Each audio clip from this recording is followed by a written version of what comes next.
It was as if the storm outside had fueled the heat of the moment, each clash of thunder echoing our pulses, reminding me that there was no safety net beneath us, just this chaotic tether we had woven of secrets and desire. Each kiss was urgent. The world outside felt distant, a murmur that faded into the background as he swept me off my feet. I melted against him, feeling the strength in his embrace, the sense of belonging swirling within my chest. He leaned into me, his body molding perfectly against mine, our breath mingling like the storm outside, wild and relentless. "Let's do this now," he murmured, desperation lacing his voice. The moment stretched, a beautiful confluence of heat that left us breathless. I could taste the thrill on his tongue, an intoxicating mix of adrenaline and passion that propelled us beyond reason. As he pushed me gently against the wide island, I felt the cool surface against my back, contrasting sharply with the warmth radiating from him. "Wait," I whispered, abruptly pulling back, scanning his face, the man behind the ambition and the shadows. "Can we just pause? Is this us running from the conversation again? Because Malcolm, He captured my face in his hands, steady and firm, his gaze holding mine hostage. "Talk, Ava. Talk as much as you want afterwards. But right now, shift into the moment. Together." Something within me thrummed with excitement, driven by equal parts urgency and fear. I had normalized control, but standing on the precipice of giving in, I felt alive in a way I had long denied myself. I nodded slowly, meeting the inviting depths of his gaze. After that, it was as if there was no option to hold back. With each kiss, every caress, we fueled each other's fire, a dance of urgency, layered with vulnerability, caught in the electric ambiance of the impending storm. He explored my body as if it were a treasure map, teasing out soft gasps and quiet laughter that bubbled between us, the easy charm of our banter giving way to something deeper, a dance fueled by our unfinished conversations. We moved as one, his hands powerful yet gentle, gliding over my curves with reverence that took my breath away. I felt wild, but it wasn't chaos. It was a harmony of desire where clarity met passion. Thunder roared outside, drowning out everything except the delicious urgency thrumming between us. "Tell me you want this," he breathed, his voice a raw whisper as his lips trailed down my neck, exuberating warmth. "I do," I breathed, urging him on, even as my mind warned me of the quick descent into stormy waters. His honeyed words were like a salve to my fears, propelling me forward into the depths of uncharted desire. The kitchen felt small, stifled by the depth of passion swirling around us, yet it inched us closer until I was lost, surrendering completely. Our breaths mingled, each sigh echoing between our bodies melding together. And I forgot about the world outside, the warnings, the shadows, and everything that seemed to tug at the edges of my mind. In this embrace, where the mundane met the extraordinary, I was just Ava. I was alive, profoundly entwined with the man who claimed both my heart and my anxiety. Fervent and intoxicating all at once. Outside, the sky darkened further, promising a storm to rival the rushing chaos igniting in the deepest corners of my soul. But for now, wrapped in his warmth, I was cocooned from all dangers, lost in the rhythm of the chaos between us.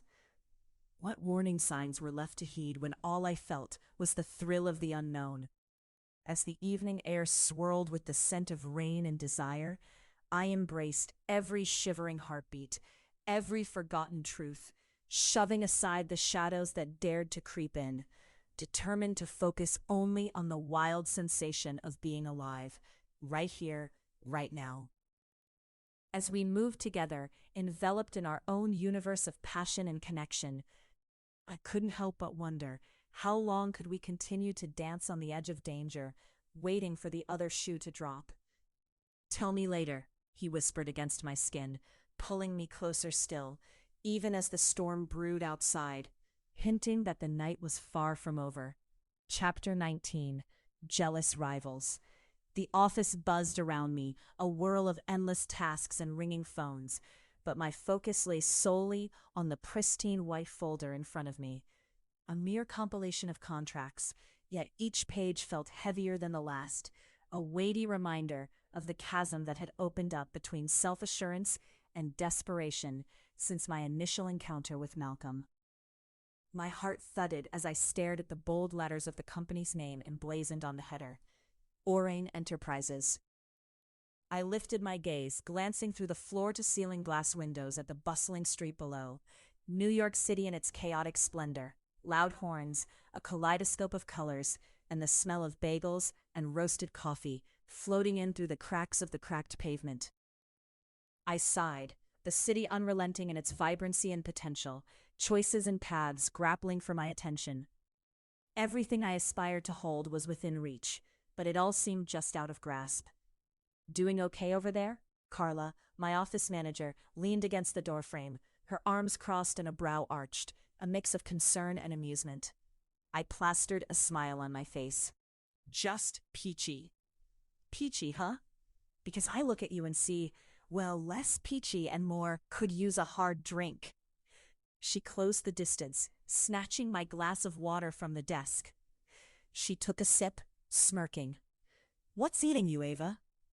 I opened my mouth to deny everything, yet felt the truth rise from my throat, the unmistakable jealousy coursing through my veins. It's nothing I can't handle. Carla raised an eyebrow, that tell me everything unspoken. I hesitated, clutching the edge of my desk, but then, like a flood breaking through a dam, it came tumbling out. It's Malcolm. I thought I could just keep it business, but he has this way of pulling me in. What do you mean? She asked, leaning closer, curiosity piquing her interest. Before I could respond, my phone buzzed, the screen lighting up with an incoming call from Malcolm. A bolt of electricity ignited my fingertips, the mere sight of his name bringing warmth to my cheeks. Hang on, I said, hitting accept without thinking. Malcolm? His velvety voice washed over me. Ava, can you meet me for lunch? We need to discuss some developments. Sure, where? I could sense the tension in his tone, something deeper woven through his businesslike facade. Just a block away, at Leona's, and where something? Fitting. I echoed, the word dangling ominously. Something that fits you as well as you fit your work. The teasing undertone was unmistakable, yet my heart raced, not from anger, but the thrill of his demanding tone. All right, I'll be there. I hung up, feeling a mix of anticipation and unease. What developments? Was he still caught up with that rival businessman, Davis, who seemed to have made it his life's mission to undermine Malcolm at every turn? I shook my head, trying to shove away thoughts of jealous schemers and all the complications of the world outside. Getting lost in the drama wasn't an option. I had my own ambitions to attend to.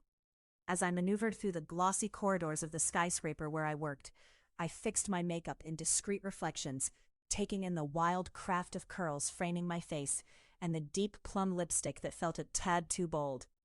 As I stepped out, the brisk autumn air greeted me, heavy with the scent of fallen leaves and the promise of change.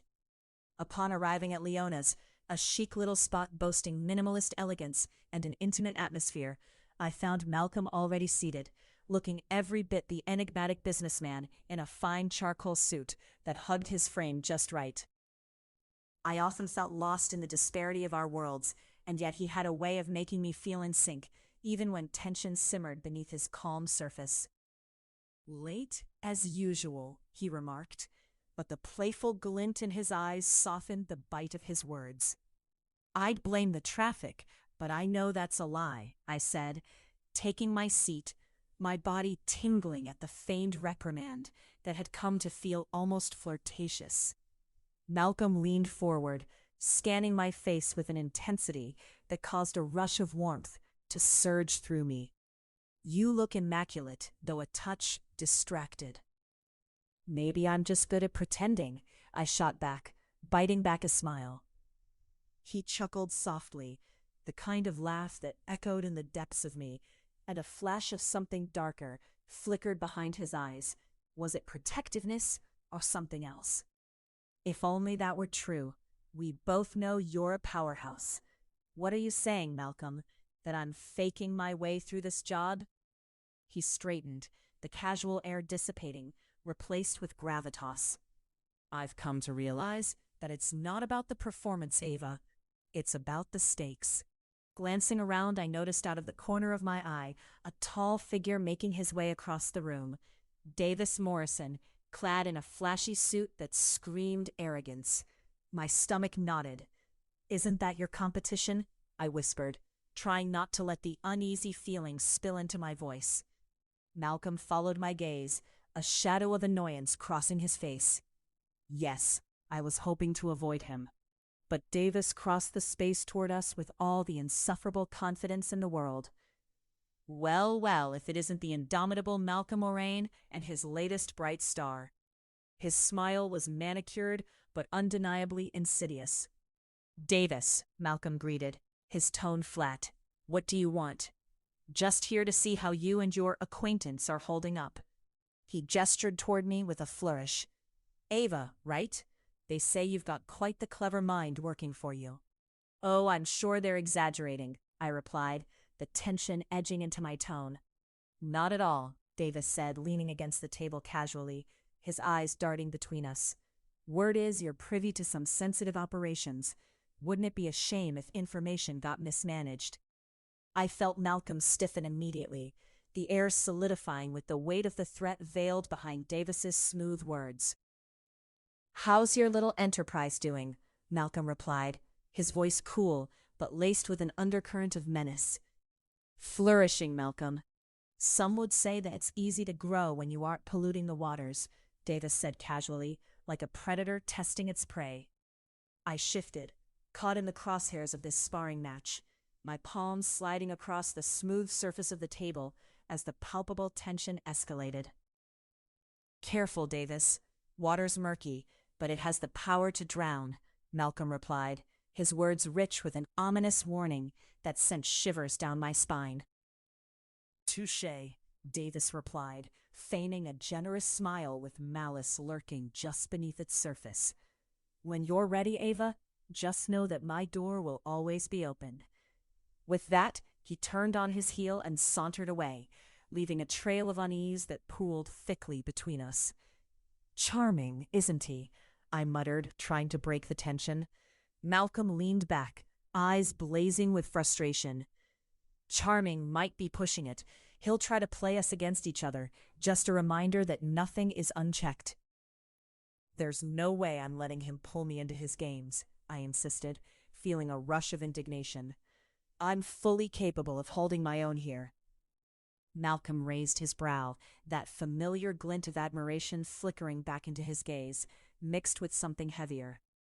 I never doubted your ability, but you should know that his methods are ruthless. He wants to weaken our foundation. If we don't set a boundary, his chaos will seep through. I leaned closer towards him, wanting to bridge the distance that had grown thick and suffocating. Then let's make sure that chaos doesn't touch us. The corner of his mouth curled upward. That's the spirit, but it won't be easy. I took a breath, the air crackling between us, and for the first time today, I felt a rush of boldness. When has it ever been? I said, memories of our last encounter flooding through my mind, a chaotic blend of passion igniting across boundaries.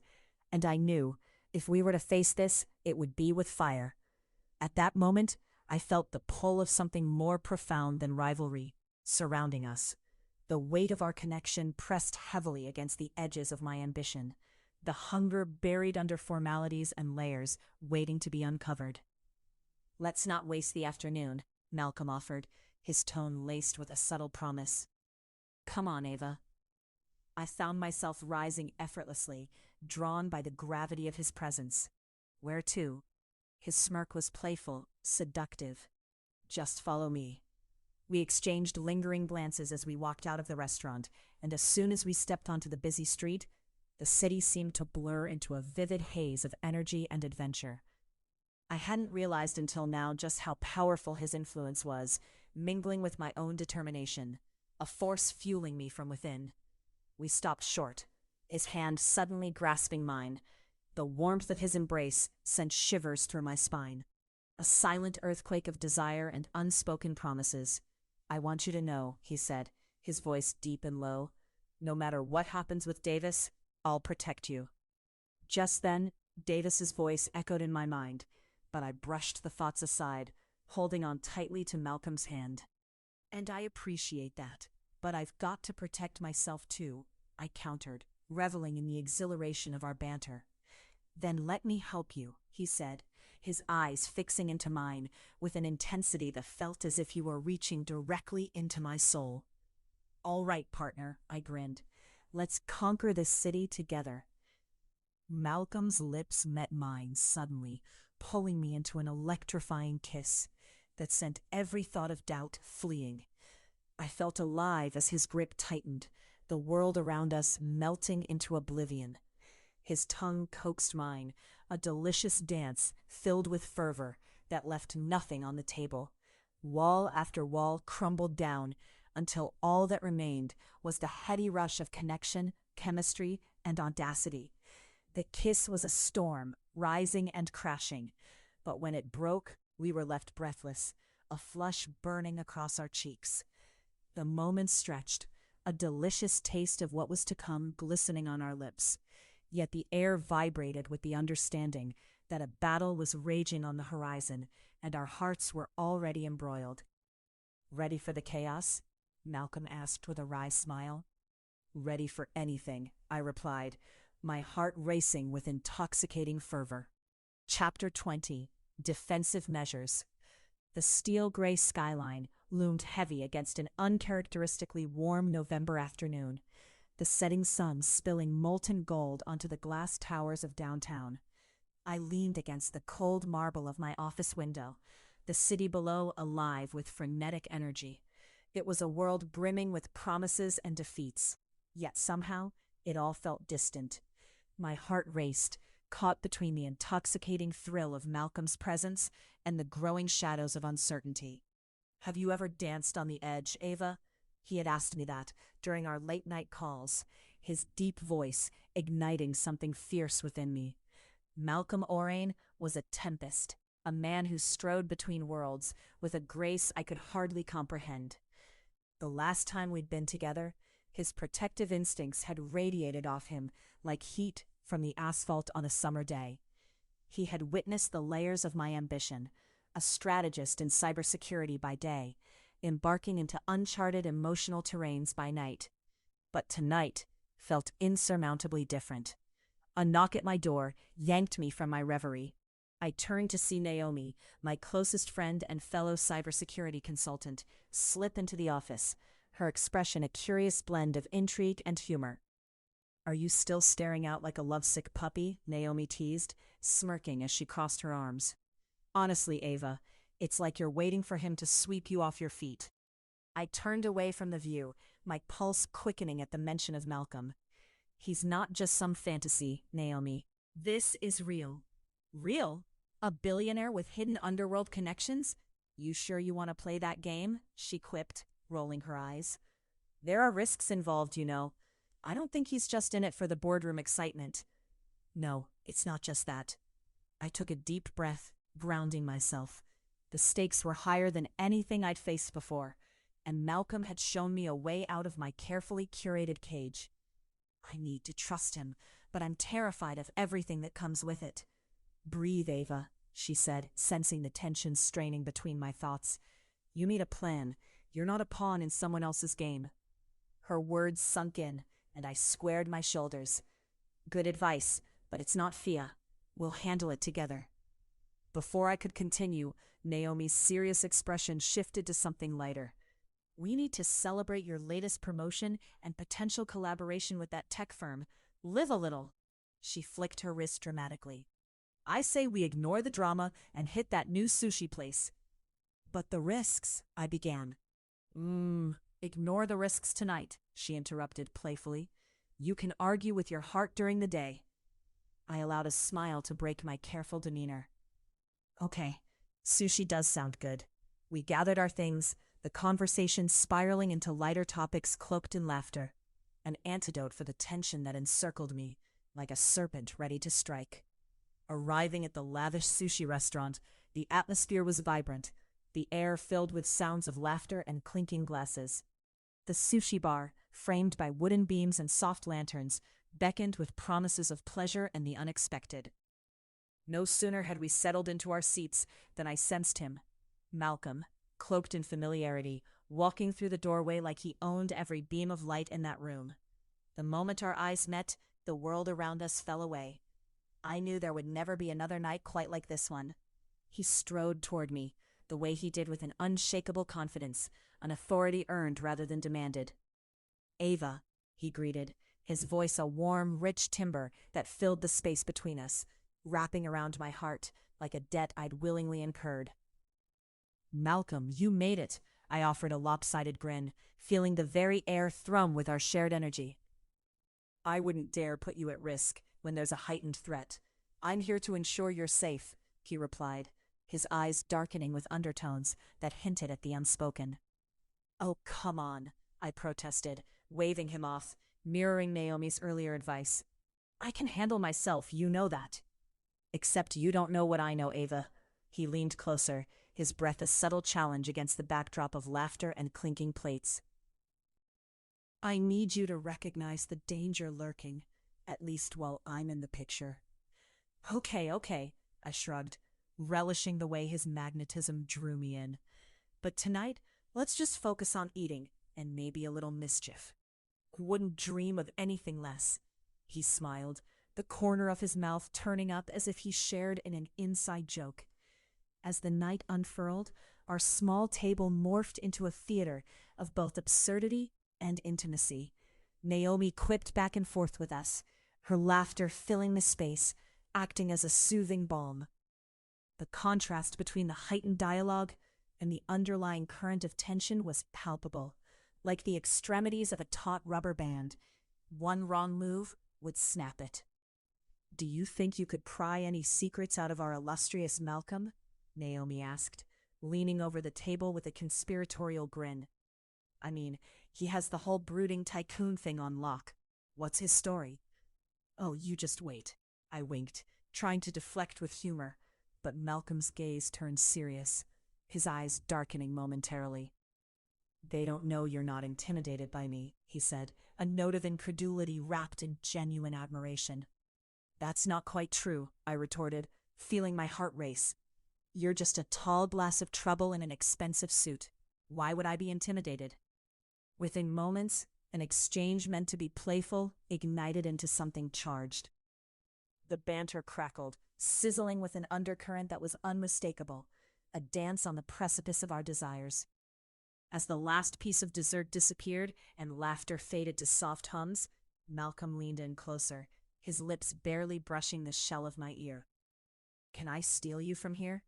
His breath was warm, stirring something deep within. I want to talk more about that not intimidated feeling. I swallowed hard, feeling the weight of his words settle in my chest. Each heartbeat seemed to echo, a silent drum summoning desire, anticipation, and a surge of adrenaline. Now, in front of everyone? Trust me, his eyes sparkled with mischief. I promised to keep them guessing.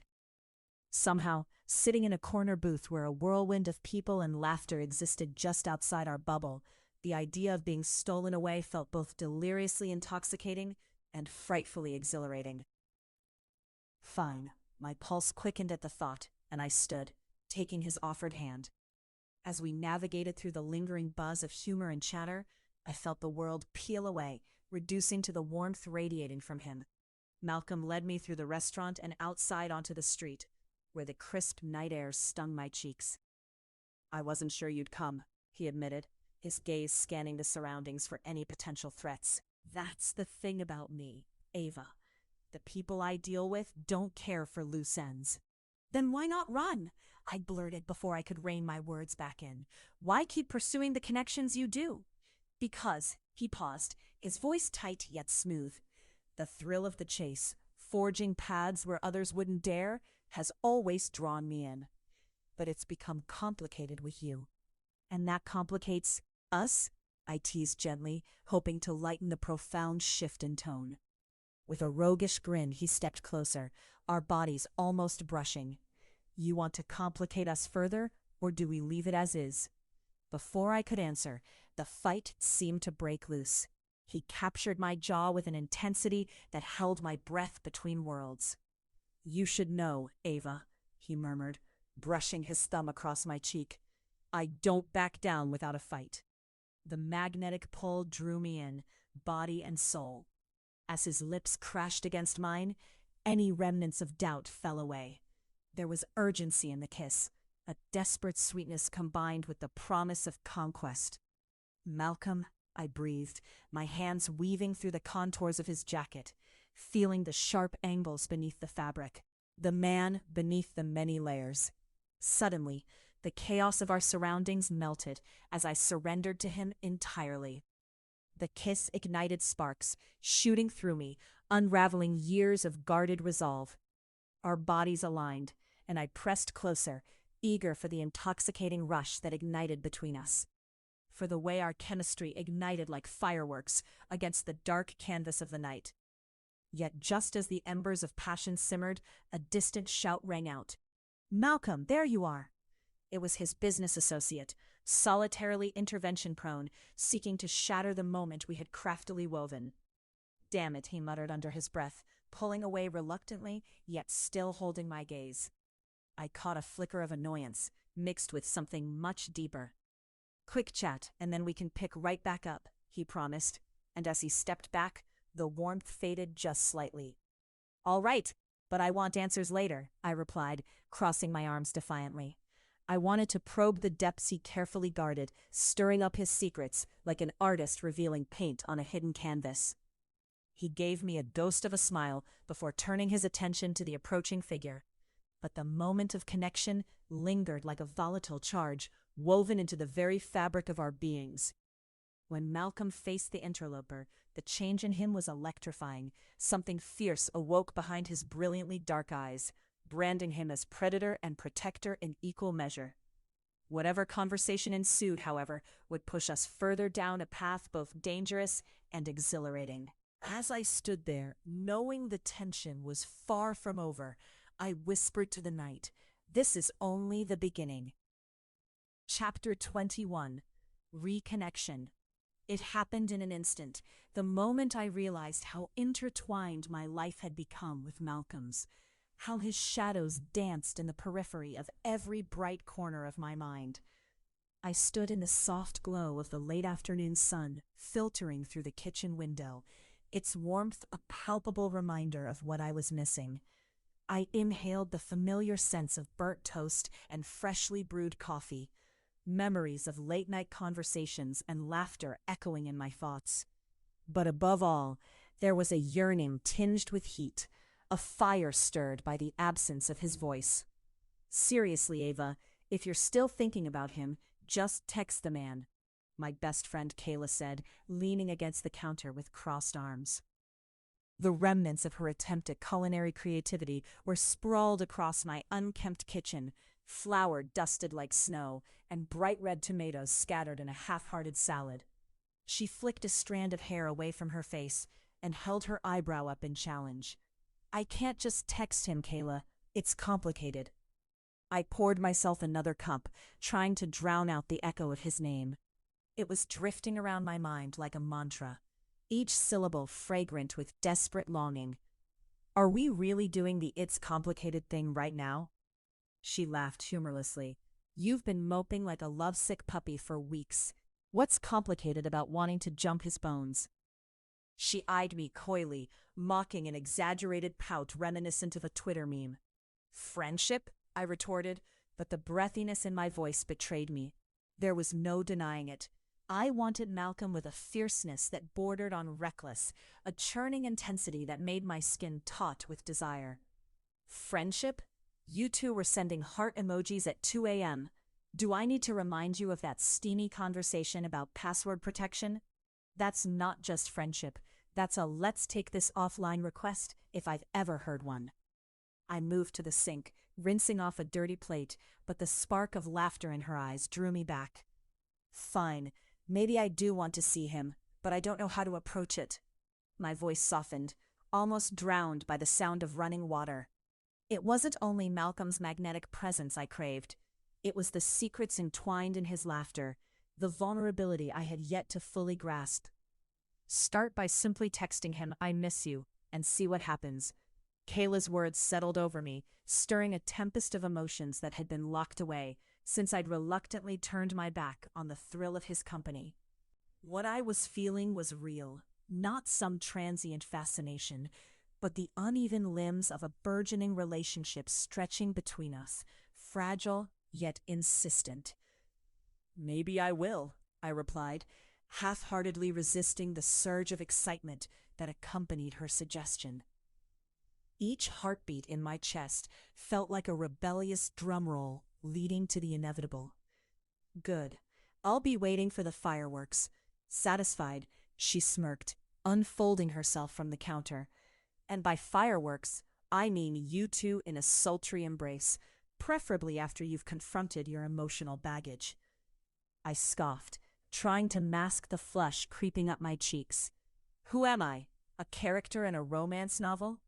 Yes, you're the lead actress, and you're having a slow burn that's about to become a raging fire if you don't act fast. Now go. She made a shooing motion, her finger aimed at me like a power-laden wand. There was a pull in my gut, a surge bold enough to jolt my senses awake. I walked over to the island, pressed my fingers against my phone, and hesitated. I couldn't suppress the fluttering anticipation as I typed out a message, my breath hitching as I hit send. A moment later, the familiar chime broke the tension in the air. Kayla bounced on her feet. What did he say? I scrambled to unlock my screen, my gaze sweeping across the concise message. I miss you too. When can we talk?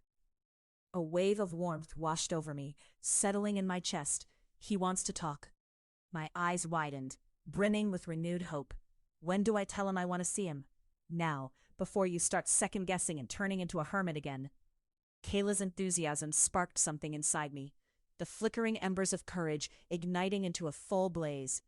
I felt the gravitational pull toward Malcolm, like reaching for the stars and touching the skies I had once only dared to dream about. I am going to invite him over tonight, I declared confidently, though my voice carried an undertone of disbelief. Now you're talking. With a nod, she grasped her purse. And I'll leave you two lovebirds alone. Just make sure my kitchen doesn't explode on my way out. Very funny, I called after her, but excitement started to flutter in my belly like the wings of a butterfly. I was doing this for me, for us, and the exhilarating prospect of reconnecting amidst the electrical tension that lingered between us. Hours later, my doorbell rang. I practically flew to the door and flung it open, revealing Malcolm's striking silhouette, his familiar presence radiating an intensity that knocked the breath from my lungs. He stood there, tousled hair framing his face, an easy smile playing at his lips. "Hello, Ava," he greeted, his voice honeycomb smooth and instantly calming. As he stepped inside, I couldn't help but feel engulfed by the heat radiating from him. "You're looking radiant." Thanks. You too. Great shirt." I stumbled over my words while making way for him. It was one of those moments when the mundane seems to cascade into the extraordinary, and my heart hammered in sync with our strides. He stepped inside, and I felt the world tilt slightly on its axis, an unending storm swirling around us.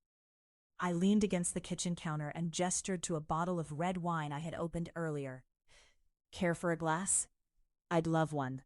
He moved closer, and that twinge of warmth spread throughout my body again. His eyes hovered over me, eyes that spoke volumes about both the thrill of wanting and the uncharted property of vulnerability. Once I poured the wine, our glasses met with a soft clink. "To new beginnings," he said, his voice revealing a softened touch that enveloped me like a roaring fire. "To new beginnings," I echoed, feeling the shadows recede just a fraction, allowing the most vivid edges of hope to pull me nearer to him. We sipped in an intoxicating silence that surged with tension, the air thrumming with the question neither of us dared vocalize. I waved toward the living room, urging him to sit. "Make yourself comfortable." As he sank onto the couch, every muscle in my body tightened. "Did you get my message? I miss you as well." "Yeah, can't deny I did." I moved to sit beside him, nerves tingling like static. But the moment I caught his intent gaze, it ignited a flurry of thoughts battling just beneath the surface. His presence enveloped me, warmth surging through me like lightning. "So," his gaze narrowed playfully, a teasing curl gracing his lips. "Did you finally agree to be my accomplice?" "What do you mean?" "You know." He leaned closer, the electric warmth between us surging like a current. "The plans I hinted at before? Opening doors to thrilling connections?" My heart raced. Just the hint of his allure sparked countless scenarios, all of which I could barely wrap my head around. "I was thinking more like merging our worlds." "We could certainly do that too," he replied, a glint in his eyes that hinted at dangerously thrilling possibilities. He was a man of mystery and depth, drawing me in like a moth to a flame with every nuance and calculated move. "Can we navigate the shadows without falling?" The underlying question surged forth from months of wrestling with desire and apprehension. Malcolm hesitated then, finally allowing a glimmer of vulnerability to pierce his steady gaze. "That's the risk we take," he said, tucking an errant strand of hair behind my ear, sending shivers cascading down my spine. "But Ava, I've always been drawn to the chase." Every word wrapped around the tension like a fine silk ribbon, heavy with implications. And just like that, the floodgates sprung open, drowning me in desire, as reality faded against the backdrop of this charged moment. "Then let's fall together," I blurted, every ounce of fear evaporating in that instant, a rush of boldness igniting the very air we breathed. The connection pulled taut, and all at once it felt like the universe had collided to shape that single moment. Malcolm's lips curled into a smile, a wicked gleam dancing in the depths of his eyes. "You have no idea what you're asking for." "I doubt you have any idea of my depth, Malcolm," I shot back, emboldened by his playfulness. This was a territory marked by exploration, beckoning for every experienced yearning to be unleashed. "Then let's discover it," he murmured, leaning closer, his breath hot against my ear, the weight of their unspoken promise pressing against me. The urgency soared. Before I knew it, he captured my mouth with a fervent kiss, and with that, everything became utterly ignorable. Time dissolved around us as desire rushed in waves, drowning out any possibility of retreat. His lips were soft yet commanding, igniting a fire that spread through me to evaporate any lingering reservation. Desire hung thick in the air, raw and palpable, tearing into the fibers of reason, igniting an ardor long concealed. I melted against him, every inch of my body awakening to that delightful spark. He pushed me back gently against the couch, the sudden movement sending waves of excitement crashing over me. Our kisses deepened, the world shrinking to nothing more than the cadence of our bodies entwined, passion fueling our frantic pace. He tasted like wine and secrets, and I yearned to uncover all the smooth lines and hidden depths of Malcolm. I could feel him, hard and warm beneath the breadth of my palms, his strong frame tender yet electrifying. When his hands slid up my body, tracing beneath the thin fabric of my shirt, a gasp escaped me. I had lost all sensibilities, all fears wrapped inside the burning intensity of the moment. Stunned, I lost track of how many breaths or kisses passed, consumed only by the rush of skin against skin, the wrongness of letting go, merged with the rightness of his presence. The space around us pulsed, the air thick with anticipation and the soft echo of unyielding trust. It was intoxicating, consuming, a wildfire blooming inside the confines of a playful summer night.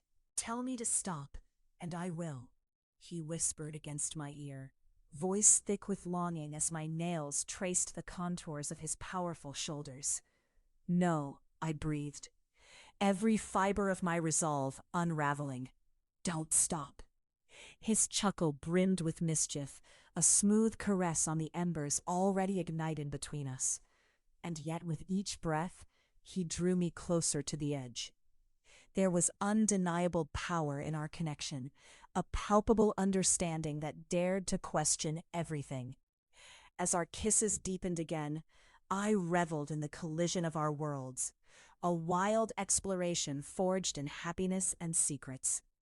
This time, I shed the weight of my ambitions, fully embracing the thunderous heartbeat of our union as life spiraled blissfully into chaos. Our tangled limbs strained against the bounds of reason, setting the stage for the intoxicating chaos that accompanied the merging of passion. Just two souls daring to exist amidst the tumult of major shifts. The world outside vanished into insignificance. I only knew the curves and warmth of Malcolm's body against mine, our tangled hearts merging into something limitless, thrilling, and utterly authentic. "Tonight is ours," he murmured. In the presence of each other, we would find freedom, not just in body, but in soul, as we slipped further into the chaotic depths, eager to awaken something more profound. Nothing significant would ever simply come easy. But the dance of passionate hearts was a force of nature that tasted of everything worth surrendering to. As our kiss deepened, I finally surrendered to the chaos, to the depths of this seductive dance, willing to explore the uncharted territories and shed my reservations. I'd reconnect, rebuild, and discover all levels to this simmering intensity. It was just the beginning. Before long, it would be reckless abandon at every turn. But tonight we were set to explore passion. Tonight was the night everything finally burst into flame. Chapter 22. Complicated Truths. Could you explain to me why I'm currently chugging this awful champagne, Malcolm? Is this part of the onboarding process? I take a generous sip, grimacing as the bitter bubbles dance across my tongue. The sleek glass boardroom surrounding us at Sterling Associates is filled with polished surfaces reflecting the opulence of the West Side skyline, and an undercurrent of tension that crackles like static. Beside me, Malcolm leans back in his chair, that effortless confidence melding seamlessly with the formality of his charcoal suit. His dark eyes linger on me a moment too long, his smirk folding into something more serious before he speaks. "Onboarding?" He raises an eyebrow, his voice low and smooth like molten chocolate. "You make it sound like I'm trying to recruit you for a spy agency. Isn't that what you do?" His full lips twitch into a grin. "In another life, perhaps. But I assure you, all I'm trying to recruit you for is to help secure a partnership with Falcon Corp, which, by the way, is absolutely not a front for any underworld activities." "I'm sure I'll sleep soundly knowing that," I quip, trying to deflect the heat pooling between us. My eyes flick to the other attendees, an elite circle of suits and ties. I'd known this meeting would be high stakes, the cutthroat world of cybersecurity and corporate espionage thrumming just behind their congenial smiles. But the undercurrent of unease spills into the heated familiarity I share with Malcolm. "Honestly, Ava, you could use a little bit of levity. Less grimace, more glamour," he counters, tilting his glass toward me, almost invitingly. I could feel the weight of his gaze, a fiery cauldron bubbling beneath my skin. How did I end up in this whirlwind, caught between ambition and the magnetic pull of a man draped in mystery? I forced a smile, sipping the champagne again. Then the door swung open with a tactical thud. Entering was Thomas, a sharp-suited associate of Malcolm's. Chaos followed him like a shadow, his energy colliding with the calm in the room. "Malcolm," he said, tension rising with every syllable. "We need to talk, now." "Everything all right?" Malcolm's demeanor shifted. That charming veneer thinned, revealing something fierce and protective underneath. "Not exactly," Thomas replied, scanning the room. I caught the way Malcolm's jaw tightened. "Let's step in private." As they walked out, I stole a moment for myself, swiping a hand over my sweaty forehead. I cursed the tension that bound us all, like an invisible noose squeezing tighter. There was something brewing beneath the surface, and I wasn't sure if I craved to uncover it or hide from it altogether. My phone vibrated, the sudden buzz pulling my thoughts. Tyra, my friend and the one person who could cut through the drama. In her trademark no-nonsense style, she messaged, "How's the corporate jungle treating you, Miss Turner? Any kings in gilded cages?" I couldn't help but smile, rushing out a reply, more like a lion out for blood. "Let me guess," a voice interrupted, warm and familiar. I looked up to find Keir, my other friend, a fearless attorney with a wicked sense of humor. "You're caught in a web of lies and secrets, all while playing nice in front of the sharks?" "It's a spirited cocktail party in here, yes?" I shot back, waving my glass to emphasize the absurdity. "I hope Malcolm isn't playing too rough with you." His eyes glimmered with mischief before softening. "Seriously, Ava, you know your worth. Don't lose yourself in some power game." "Why does everything feel like a power game?" I responded, staring into the swirling gold liquid, wondering if the bubbles might bubble up as my mounting uncertainty. He's ambitious, confident, maybe too much for his own good. And every moment we're together, I'm caught between my attraction and my reservations. Keir nodded knowingly. "You're in deep. Don't let your heart be the casualty of his world." Before I could respond, Malcolm returned, his expression unreadable. "I believe we need to change venue. Thomas has intel that requires immediate attention." "What sort of intel?" I probed, the words tinged with concern. "Something concerning Falcon Corp."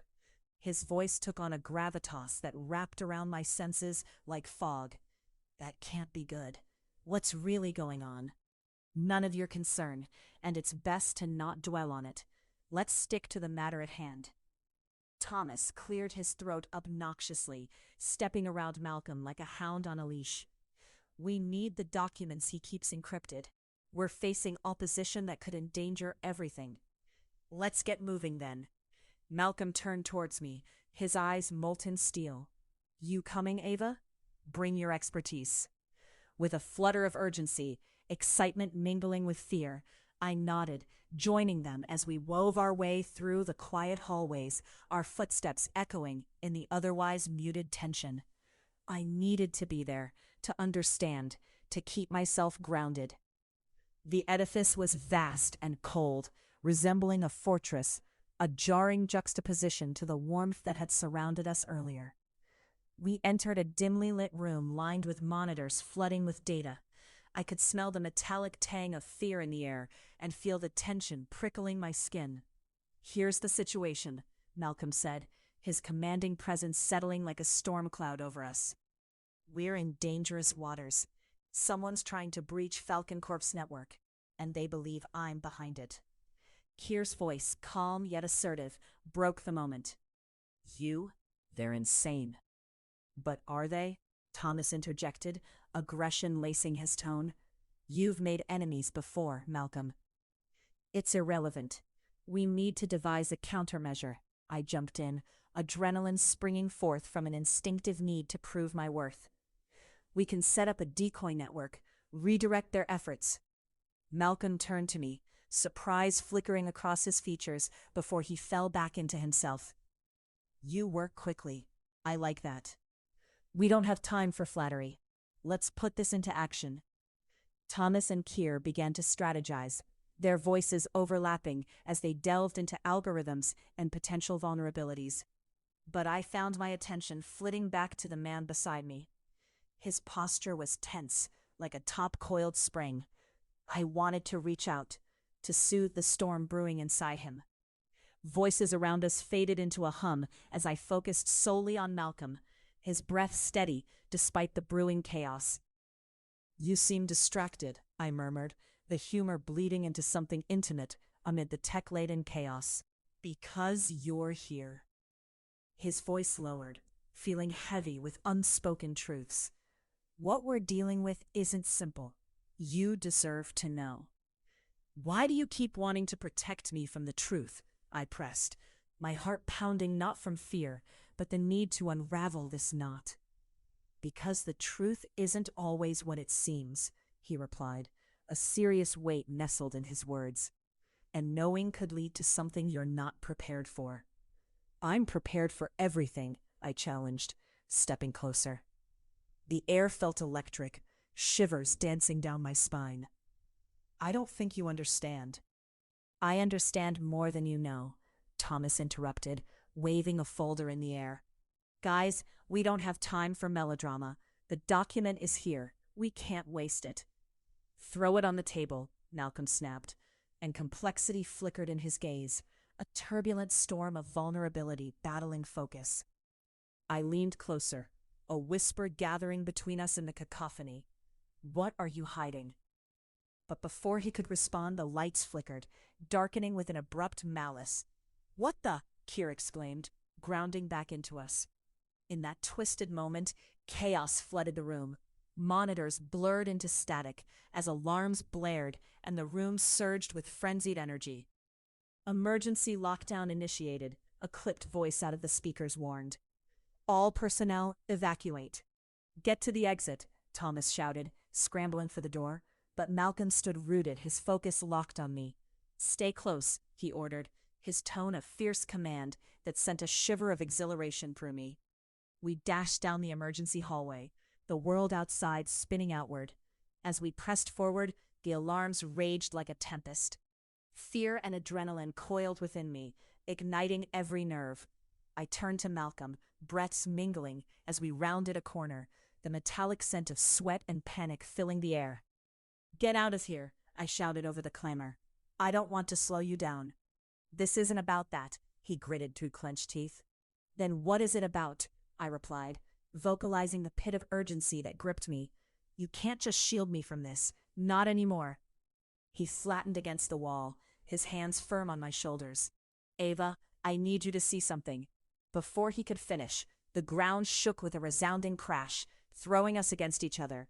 My heart raced as I barely regained my footing. What the hell was that? Kier shouted.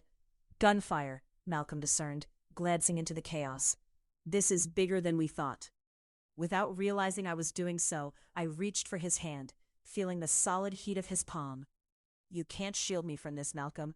I can help. He searched my eyes, and a flicker of uncertainty passed through him. In that charged moment, I saw beyond his bold exterior. I glimpsed the weight of secrets clouding his guarded heart, and suddenly, danger felt oddly intimate. Will you stay? He asked, a tremble in his voice, laced with something raw and real. I took a deep breath, grounding myself in both fear and a strange thrill. I'm not leaving you. At that, he stepped toward me, the world outside dissolving to noise. You don't understand what you're putting at risk. I think I understand perfectly, I challenged, determination swelling like an untamed river. In a heartbeat, he reached towards me, his body close, warmth radiating and disarmingly magnetic. The fire between us, combined with the chaos outside, intensified it. There, amid the pounding chaos, all thoughts slipped away. Before I could consider the consequences, he enclosed my mouth with his kiss igniting a fervent storm that surged through me. Deep, passionate, it broke the tension, molding breath into skin and heart into need. Malcolm, I gasped, feeling the rawness of his desire intertwined with urgency. Just hold on, he murmured, deepening the kiss, our bodies pressed flush against each other, the world beyond falling away. And just like that, every secret and complicated truth twisted into a single moment, wrapped in heated passion and uncertainty, a singular whirlwind spinning around us. As breath mingled and feelings intensified, I knew everything was about to change, even for someone like us, caught in the eye of the storm. But as chaos surged, I clung to that reality, standing firm in the nexus of complexity and raw truth, feeling alive in Malcolm's arms, where nothing else mattered. Chapter 23, Heated Confrontation. There's only so much evasion I can take, Malcolm. We need to stop dancing around the truth. Truth? Is that what you call it? He retorted, his voice taut like a steel wire, thrumming with unspent tension. The rain pelted against the glass of the penthouse, the sound a throbbing cadence that matched the chaos unfolding between us. I stood by the window, hands trembling slightly as I gripped the sill. The tempest outside mirrored my heart, a furious storm battling the calm I so desperately wished for. Malcolm, ominous and beautiful in the fading light, paced the room like a caged animal, the shadows lengthening around him. "What do you want from me?" I pressed, feeling the heat of anger spike in my chest. I wasn't just seeking clarity. I was poised for a confrontation. The laughter and camaraderie shared over our last dinner felt like a world away, and now, here we were, two gladiators on the verge of war. "You know what I want, Ava," he shot back, stormy eyes searching mine. "But you refuse to let me in. You keep building walls like there's some kind of fortress, and I'm trying to protect myself," I interrupted, my voice climbing an octave. I couldn't believe how raw I sounded, how alive the words felt, teetering on the brink of rage and vulnerability. "This isn't about you. It's about me understanding my own reality. I won't be another box you tick off on your list." His brows furrowed, a mixture of frustration and something unmistakably vulnerable crossing his face. "You think I see you that way? Ava, you're not a project to me. You're a force, a storm I never saw coming." "Oh, is that your idea of flattery?" I shot back, the exhaustion palpable in my voice. "Because it sounds more like a threat. Everything about you challenges my notion of safety. And if you think I'm going to apologize for wanting to keep you from danger, you're sorely mistaken." There it was, the unspoken truth that loomed over us like a specter. We had danced around the elephant in the room long enough. "Danger? You're one to talk. You're the one hiding your truth beneath all that charm and confidence. For God's sake, you think I'm afraid of simply being vulnerable?" He stepped forward, reducing the space between us until the air bristled with unrestrained energy. "Then why can't you show me who you really are? Inertia might suit you just fine, but for me, it's a suffocating weight," I replied, my voice trembling but defiant. "You don't get to be both a secret and a savior in my life." "Then let me be just one thing," he murmured, his tone softer, like he was laying the sword down on the battlefield. "Let me be yours." Before my defenses could crumble, a sharp bark of laughter erupted from the living room, cutting through the taut atmosphere. We both turned to see Carla, a mutual friend and a much-needed disruptor, grinning ear to ear as she set down a bottle of wine. "Well, this feels like a real-life soap opera." Malcolm's irritation flickered, his posture less rigid as he retreated from the impending storm. "Not the time, Carla." "Oh, don't mind me." She waved her hand, unbothered as she sauntered over, pouring a generous glass of Cabernet. "But I do wonder what drama you two are conjuring up. Maybe I should grab the popcorn." I shot a glance at Malcolm, who barely suppressed a smile. And here I thought the evening was going to involve low stakes. Now I'd love some popcorn. Carla raised an eyebrow, taking a long sip of her wine, as if savoring gossip. "Low stakes? The last time I checked, emotional intimacy doesn't get served on a silver platter. Besides, you're both way too beautiful to be fighting like this. Can we call a truce?" "Great. Now we're being judged by Carla," I muttered, though a small smile tugged at the corners of my lips. "Listen, I adore both of you, but there's a palpable force field of angst floating around," she said, gesturing between us dramatically. "Ava, are you seriously going to let Malcolm's grumpy charm win you over?" I could hardly cling to my anger when the man turns on the charm like a light switch, I countered, my own tension easing just a fraction. "Exactly. So prove me right," she urged, her eyes dancing with mischief. "Talk it out or make out. Either way, I want some real fireworks." Malcolm chuckled lowly, and I couldn't help but join in. "You're making our relationship sound like a rom-com," he said, swiping the wineglass from Carla's hand and taking a large gulp. "What is this? A late-night therapy session that turns into a first-date reckoning? Better than fighting alone, isn't it?" Carla shrugged, taking a seat on the plush sofa. You need your friends to kick cliches out of the conversation. I turned back to Malcolm, who seemed more at ease now, but tension still hung in the air. Fine, let's talk, I said, shifting to face him fully. What's this danger you keep mentioning? Who are you really?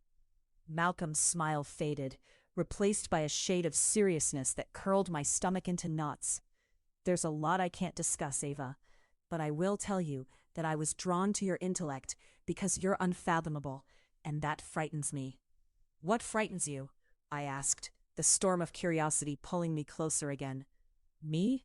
Or yourself? He paused, the intensity rising as he searched my face. Both. You make me confront who I am. The deeper I go with you, the more I lose my grip on everything I thought was solid. That raw admission landed like a cannonball, harsh, exhilarating. The rain lashed harder, driven into frantic patterns, as if echoing our racing pulses. Can you ever just let go? I whispered, unsure if I was bracing for rejection or an embrace. You hide and hide, Malcolm, but you don't realize that I see through your bravado. You're old enough to be honest. There are parts of me that aren't pretty, he said earnestly, parts that could put you in danger.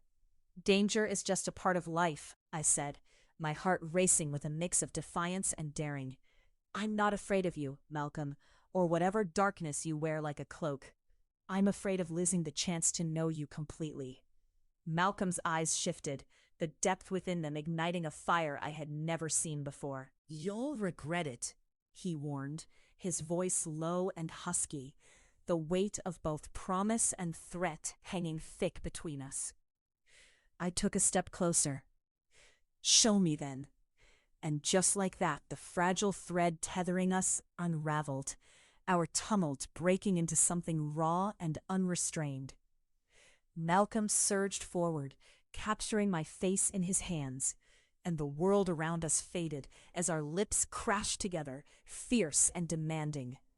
The kiss, electric and charged, sparked fires along my skin. I responded to him, meeting his intensity inch for inch, passion igniting like wildflower blooms in spring's first breath. My fingers tangled in his hair, and I pressed my body against his, desperate and needy. God, Ava, he muttered against my lips, and I felt the heat of his breath mingle with my own.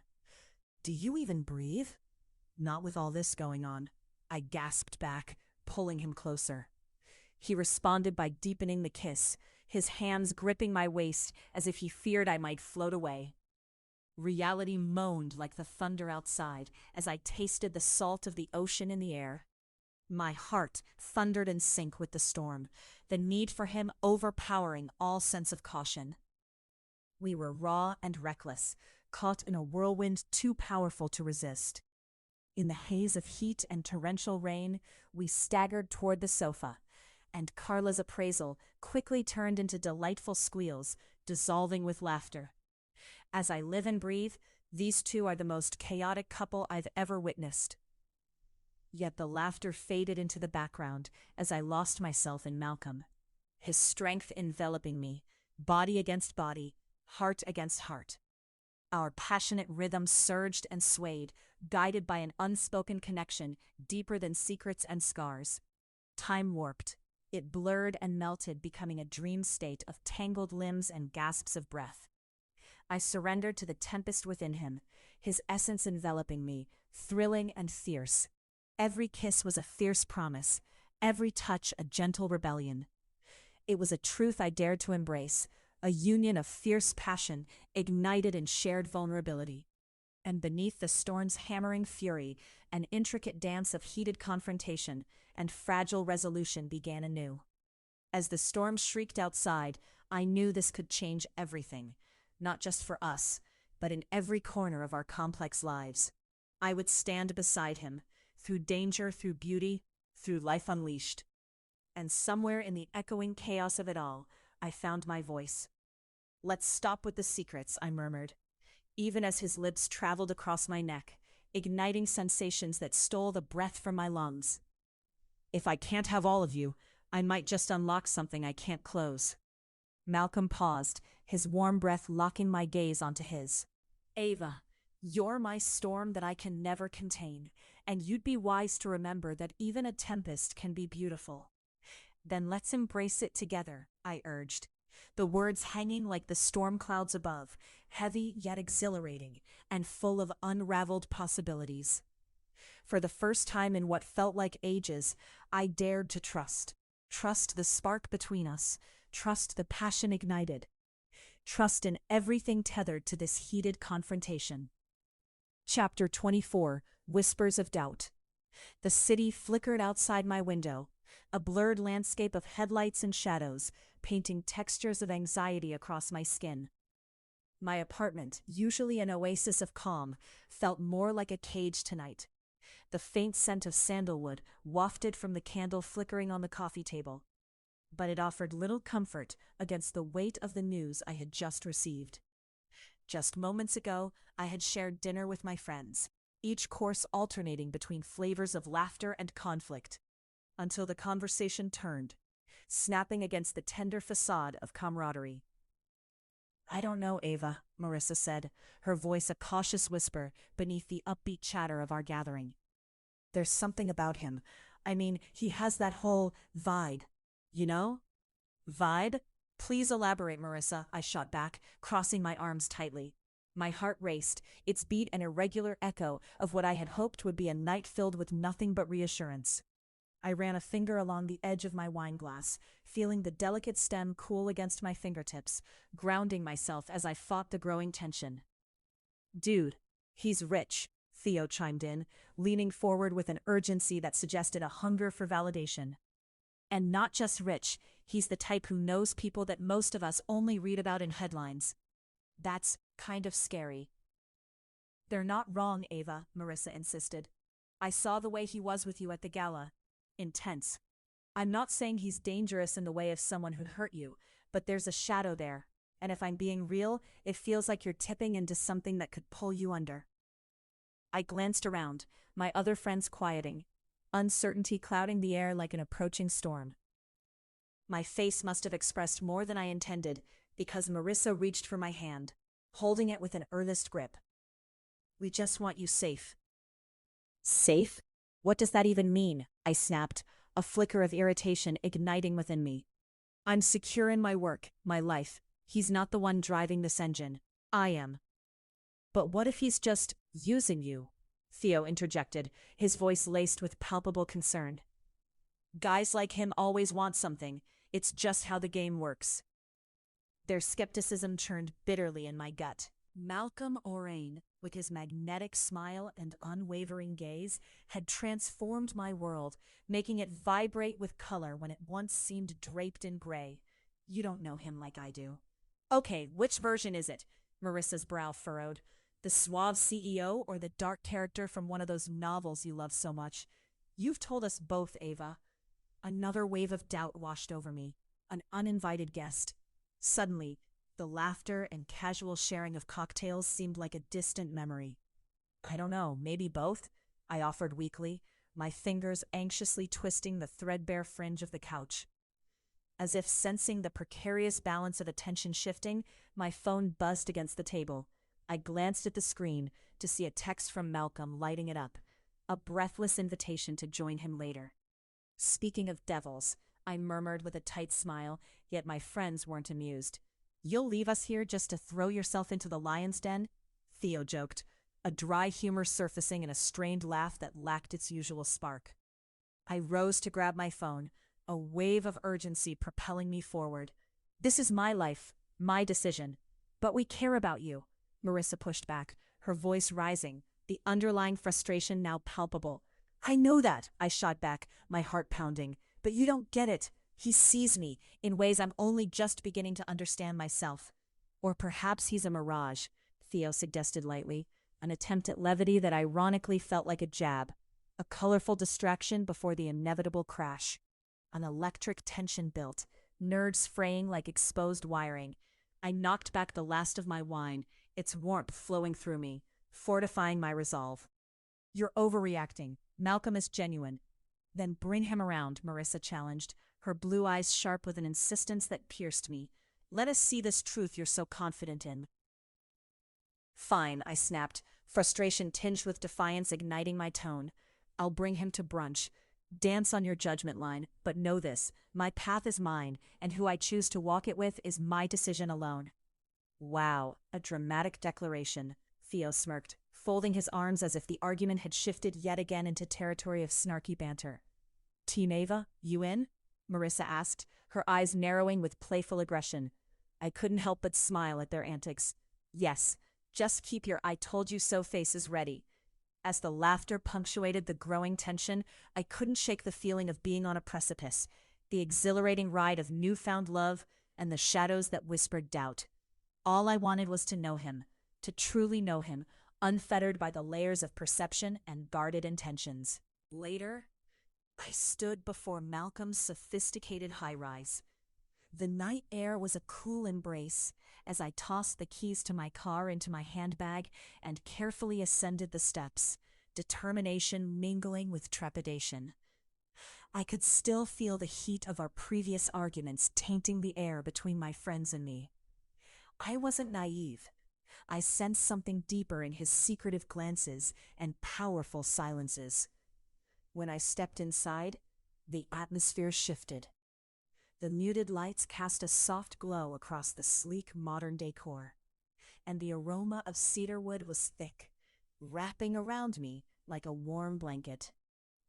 Hey, Malcolm said, his deep voice a soothing balm as he emerged from the adjoining room, dressed in a tailored navy shirt that accentuated his sauntering grace. You made it.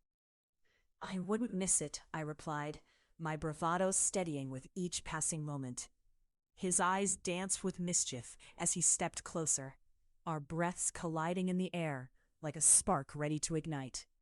Good. I was starting to think you might heed the counsel of your well-meaning friends, he teased lightly, hands tucked in his pockets, looking every bit the man who had the world at his feet, yet seemed immutable, untouchable. Why? Because their concerns weigh heavily on my mind, I quipped back, moving past him, needing to set a tone of candor before I unraveled at the seams. Just a friendly observation. He turned, following me into the cozy living space where the plush couches awaited. I uncrossed my arms, considering how his presence made the ordinary luxuriously transcendental. Is that what you call it? Friendly? I asked, a playful challenge lacing my tone as I plopped down on the couch, crossing my legs, conscious of his stature, towering above me. He leaned forward, confidence mingling with darkness in his eyes. You know what the heart wants to believe, Ava. If I'm living in this hazy, romanticized idea of who you are, how can you expect me to trust it? I challenged softly, the conversation morphing into something richer, the push and pull of our dynamic. Isn't that the exciting part? Malcolm countered, a smirk gracing his lips. The potential for discovery, the fact you crave truth but cling to a version that feels safe? Who said I'm not ready for the truth? Have you ever thought that perhaps I want all of you? I shot back, my voice firm, yet the unsettling imbalance of power felt like a deliciously dangerous game we were playing. Good, because the truth can be gorgeous, he promised, inching closer until the air between us crackled. Just know, resolutions often come with more than one consequence. My heart raced, riddled with curiosity, even as apprehension swirled like leaves caught in a brisk autumn wind. Part of me longed to tread deeper, past the surface defenses we both maintained, but the shadows outside were stalking, reminders of judging eyes and shadowy implications. Before I could respond, my phone buzzed unexpectedly again, resonating against the marble table, and I grimaced at the tension sealing between us. Eyes darting to the screen. Another text from Marissa. Just checking, still alive? Let them have their fun, Malcolm murmured, leaning toward me, his warmth like a gravity pulling me in. We're on our own adventure. Adventure? I echoed, intrigued, dancing in the edge of his smirk. The idea both thrilled and frightened me. Is that what you call it? Adventure implies choice, he said, his voice dipping in intensity. What we've woven is not just chance. There's a stake, Ava, a desire kindled in flame. That unmistakable chemistry ignited between us, redolent of both electricity and vulnerability. You think so? Our gazes locked, the air between us thickening, the sudden distance collapsing with our shared hunger. Let's find out, he quietly dared me, drawing nearer. As he leaned closer, I could feel the unsaid words beckoning us both, and before I knew it, his lips descended upon mine, soft yet fervent. The world around us fell away, consumed by the heat swelling between our bodies, the conversation shifting to a primal dialogue, communication of need and longing. With a low growl, he deepened the kiss, hands tangling in my hair, igniting an urgency I had long tried to suppress. "Tell me it's yours to take," he whispered against my lips, needy yet commanding. "It is," I breathed in response, the wavering trust teetering on the edge of our desires, leading to a blossoming inferno that engulfed us, barrier and hesitation crumbling away as we became lost in the moment. In that intimate embrace, I felt the undeniable truth of my heart, a realization that perhaps love wasn't merely the absence of fear, it was the willingness to embrace it together. My resolve was fragile yet luminous, woven with threads of passionate hope. But as he swept me off the couch, my thoughts flitted back to my friend's words. Whispers of doubt still echoed, haunting me. For all the passionate moments we were experiencing, how real could it truly be in a world that seemed ready to unravel at any moment? Framed against all that glimmered between us, I stood on the precipice of surrender, drawn towards him, yet equally held back by the intricate puzzle of secrets and shadows lurking in the back of my mind. "Malcolm," I murmured against his shoulder, uncertainty nipping at the edges of desire. "What are we?"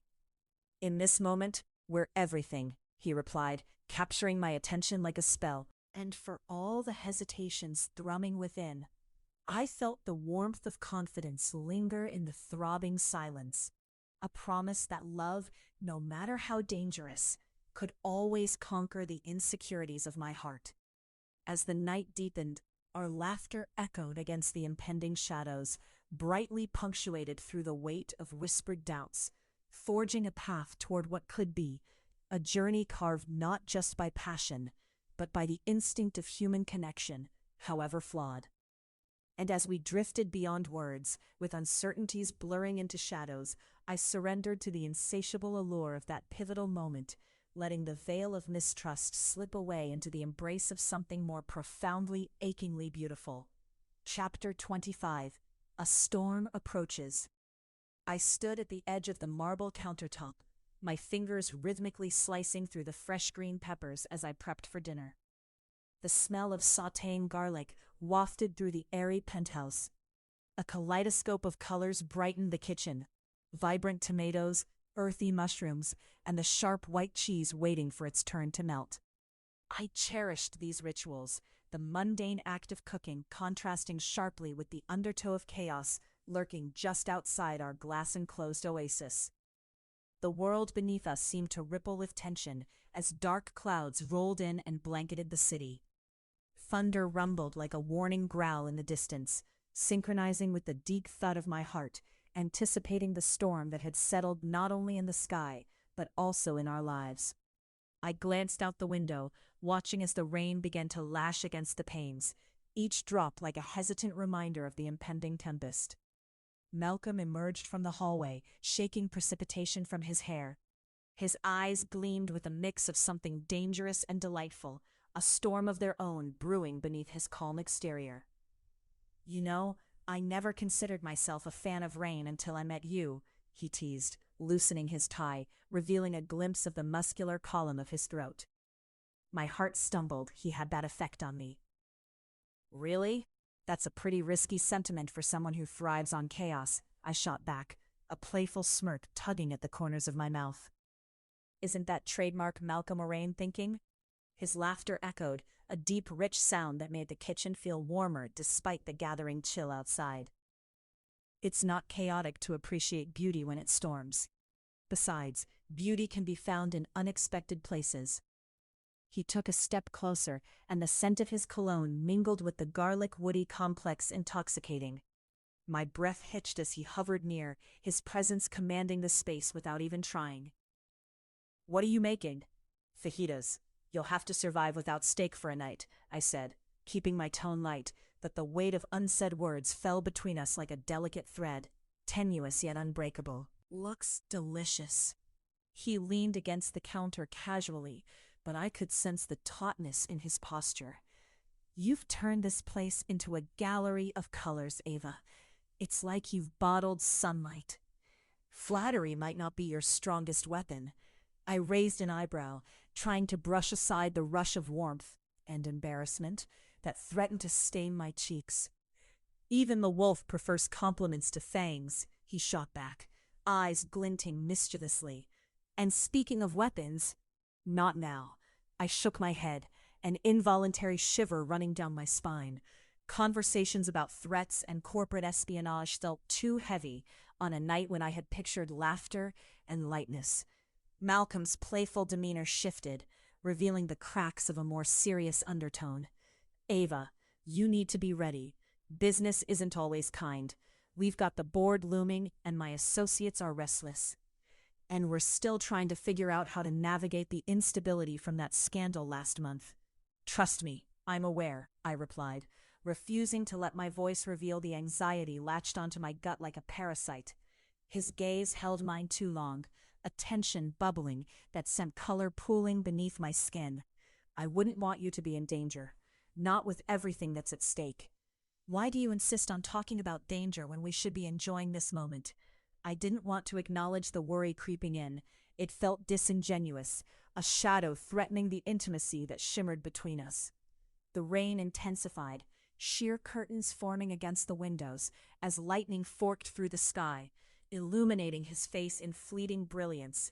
What if, before he could finish, the world outside exploded into light and sound? Thunder cracked overhead, reverberating through the walls. The air around us thickened, charged with an intensity I couldn't ignore. The sound curled around us, pulling me into the cocoon of Malcolm's presence. "Dance with me." His voice was firm, yet playful. "Now? You're joking." My brow furrowed, but as he extended a hand, laughter bubbled up from somewhere within, urging its way out as I placed my hand in his. "Not joking. We need a distraction." His grip was worn, grounding, or perhaps you just need to let go. With a reluctant smile, I stepped into his space, the heat radiating from him a balm against the chill in the air. He pulled me close, our bodies finding a rhythm as the music of the storm rose around us. I surrendered to the moment, my heart in sync with the erratic beat of the rain. The quickening pulse of our dance matched the swirling chaos outside, and as I moved, I felt liberated from our troubles, if only for a moment. "See? You're a natural," he murmured, his breath hot against my ear. "Doesn't it feel good to escape for a while?"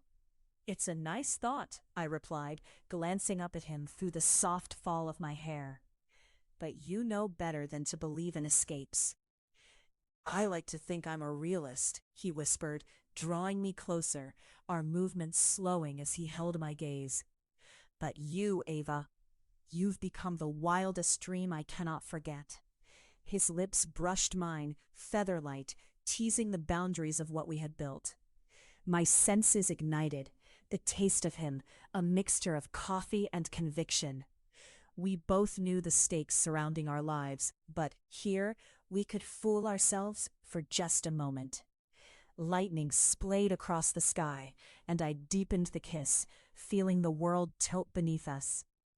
The intensity of that single moment enveloped us, wrapping around our open wounds like a bandage, easing the pain that simmered beneath the surface. My heart raced, and I could feel the tension of our secrets swirling like the storm outside, ever present, yet temporarily muted. In one indelible second, I surrendered. I let the heat curl through me, let my hands weave around the back of his neck, pulling him closer still. This dance, this kiss, felt like a small rebellion against the pulling dark, the orchestrated chaos waiting outside our four walls. As the rain continued to drum on the glass, we momentarily became ourselves, fragmented souls piecing together the shards of havoc that loomed over us. "We should probably finish dinner," I murmured against his lips, feeling reckless and alive. "Let's skip dinner. I think you're more delicious than anything on that counter." His roguish smile ignited a spark of mischief in my chest. "Besides, I'm hungry for something a little less traditional." "Ah, so you're into improv cooking now?" My heart raced with playful defiance, flirting with danger beneath the surface. The best chefs know to follow their instincts. With a twinkle in his eye, he made his move, sweeping me into his arms and carrying me across the kitchen with effortless strength, as I laughed into his shoulder. Just as my initial giggle quieted, the world outside swelled with ferocity, an ominous rumble echoing through the hall like a warning bell. A chill curled around my spine, mingling with the heat of Malcolm's body, urging me to remain grounded as uncertainty danced alongside us. His lips found mine again, possessive yet gentle, and in that mix I could feel the embedded tension of our unspoken complications, the choices we had yet to face. "Ava," he breathed, his voice raw and earnest, "when this storm passes, and it will, we're going to confront everything we're hiding from. No more running." As I looked into his eyes, I realized that amidst the tempest of passion and power, there was a deeper connection slowly emerging between us. "Together?" I asked, feeling the weight of his resolve pressing upon me, strangely comforting amidst the tumult. "Always together." His voice held a certainty that shored me against the rising tide of fear, and just like that, amid the sweet shattering of thunder and rain, our connection solidified into something stronger than either of us could have anticipated. Even as the world threatened to capsize, it was a storm we would weather side by side, and even more thrillingly, I felt my heart opening, quietly enthusiastic at the chance to discover what lay just beneath the surface of our burgeoning desires. Now, about that dinner, I grinned, kissing him once more, but it was far from over. "This is just the start," he murmured, a wicked glint sparking in the depths of his gaze. As the storm bore down upon us, I couldn't shake the sensation that the worst had yet to come. But for tonight, with the dance of rain pulling us closer, I chose to embrace the chaos, anchoring myself in the stormy depths of his gaze. "Together, then," I whispered, my heart beating in time with the raging storm outside, a fierce testament to what we would face next. And despite all uncertainties, I couldn't help but smile as the drama unfolded. Chapter 26. Ava's Transformation. I stood in front of the mirror, the cool glass reflecting the woman I had been too afraid to fully embrace. My heart thudded as I reached for the silk blouse draped across my vanity, its fabric a deep emerald that shimmered in the light like the glint of a jewel. The way it hugged my body felt foreign, yet exhilarating, a reminder of the power I had kept at bay for far too long. As I slid my arms through the sleeves, I caught my reflection once more, taking stock of the transformation that stretched beyond mere wardrobe choices. "Are you actually going to wear that?" Zoe's voice floated through the doorway, breaking the heavy silence. She leaned against the frame, her arms crossed, a smirk on her lips. "Going to a gala, or seducing a corporate spy?" "It's just dinner with Malcolm," I replied, trying to sound nonchalant even as my pulse quickened at his name. "Right, just a gala dinner." She rolled her eyes, sweeping into the room with a flurry of energy. "You know he's going to be itching to have you in that alley behind the building afterward, all mysterious and sexy." I couldn't help but laugh, though a part of me winced at her words. Was this really how I saw our relationship? Excitement laced with danger? A flirtation with something as easily lost as a whisper in the wind? "Zoe, it's not like that," I said, adopting an air of faux seriousness. "We're professional." "Uh-huh, professional pillow talk, I get it." She waggled her eyebrows suggestively and flopped onto the plush rug, basking in the sunlight that filtered through my bedroom window. "But really, Ava, you're killing it. You're exuding this, I don't know, power?" I couldn't dispute that. Maybe it was the way Malcolm looked at me, like he wanted to peel back the layers and delve deeper into the squall of emotions that whirled within me. Each lingering glance felt both exciting and petrifying. Just don't lose your cool, Zoe added, her tone shifting from playful to serious. You know this guy has his secrets, and we all know how you feel about secrets.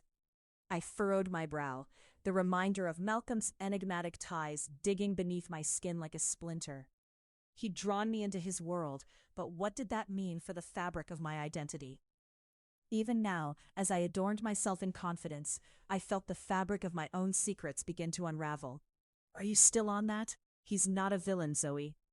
Yet I could see the doubt forming a shadow in her eyes, and for a moment I couldn't shake the gnawing anxiety that plagued me. Just be careful, okay? Sometimes it feels like you're playing with fire, and I don't want to see you get burned. I can handle myself, I retorted, though the words felt hollow even as I said them. I tapped my fingers nervously against the vanity, the echo of my heartbeat matching the tempo of my rising anxiety. I am different now. Good, you deserve to feel alive, what with you being all ethereal and stuff. Zoe grinned, pushing herself up. Just remember, self-discovery comes with risky business, and not just in the corporate world. Don't play the wallflower. As I slipped the emerald blouse over my head and tugged on my black trousers, I knew Zoe was right. I was teetering on the precipice of a new identity, one that demanded more than just ambition. Facing the sheer electric anticipation in my chest, I picked up the confidence I'd tucked away like an old coat, the one that made me long to engage in the world, to reclaim my desires and push through the fear that had stifled me for so long. The evening air was crisp as we stepped out of my apartment, the lingering scent of autumn rattling its way through the city. The sky glowed, bathed in shades of deep purple and fading gold, the perfect backdrop for my tentative steps into the brave new world that awaited with Malcolm. As we approached the restaurant, the clatter of high society chatter and laughter warmed the air, drawing me in like moth to flame. I felt alive here, but even more, I yearned for Malcolm's presence to be felt beside me, a protector against the tumult of the unknown. He arrived moments later, looking every bit the commanding force I'd come to know. The way he moved through the crowd captivated. Confident yet careful, Malcolm found me, his eyes locking onto mine with a heat that warmed my core. "Evening, Ava," he said, his voice rich with that familiar intensity that sent a shiver along my spine. He reached for my hand, lifting it with a gentleness that stirred something fierce inside me. "You look radiant." "Just dressed for the occasion," I managed, meeting his gaze as if dodging a ball thrown too fast for me to catch. There was history lingering between us, a fabric woven from late-night conversations, unshared truths, and smoldering glances. Indeed, this ambiance pales in comparison to your brilliance.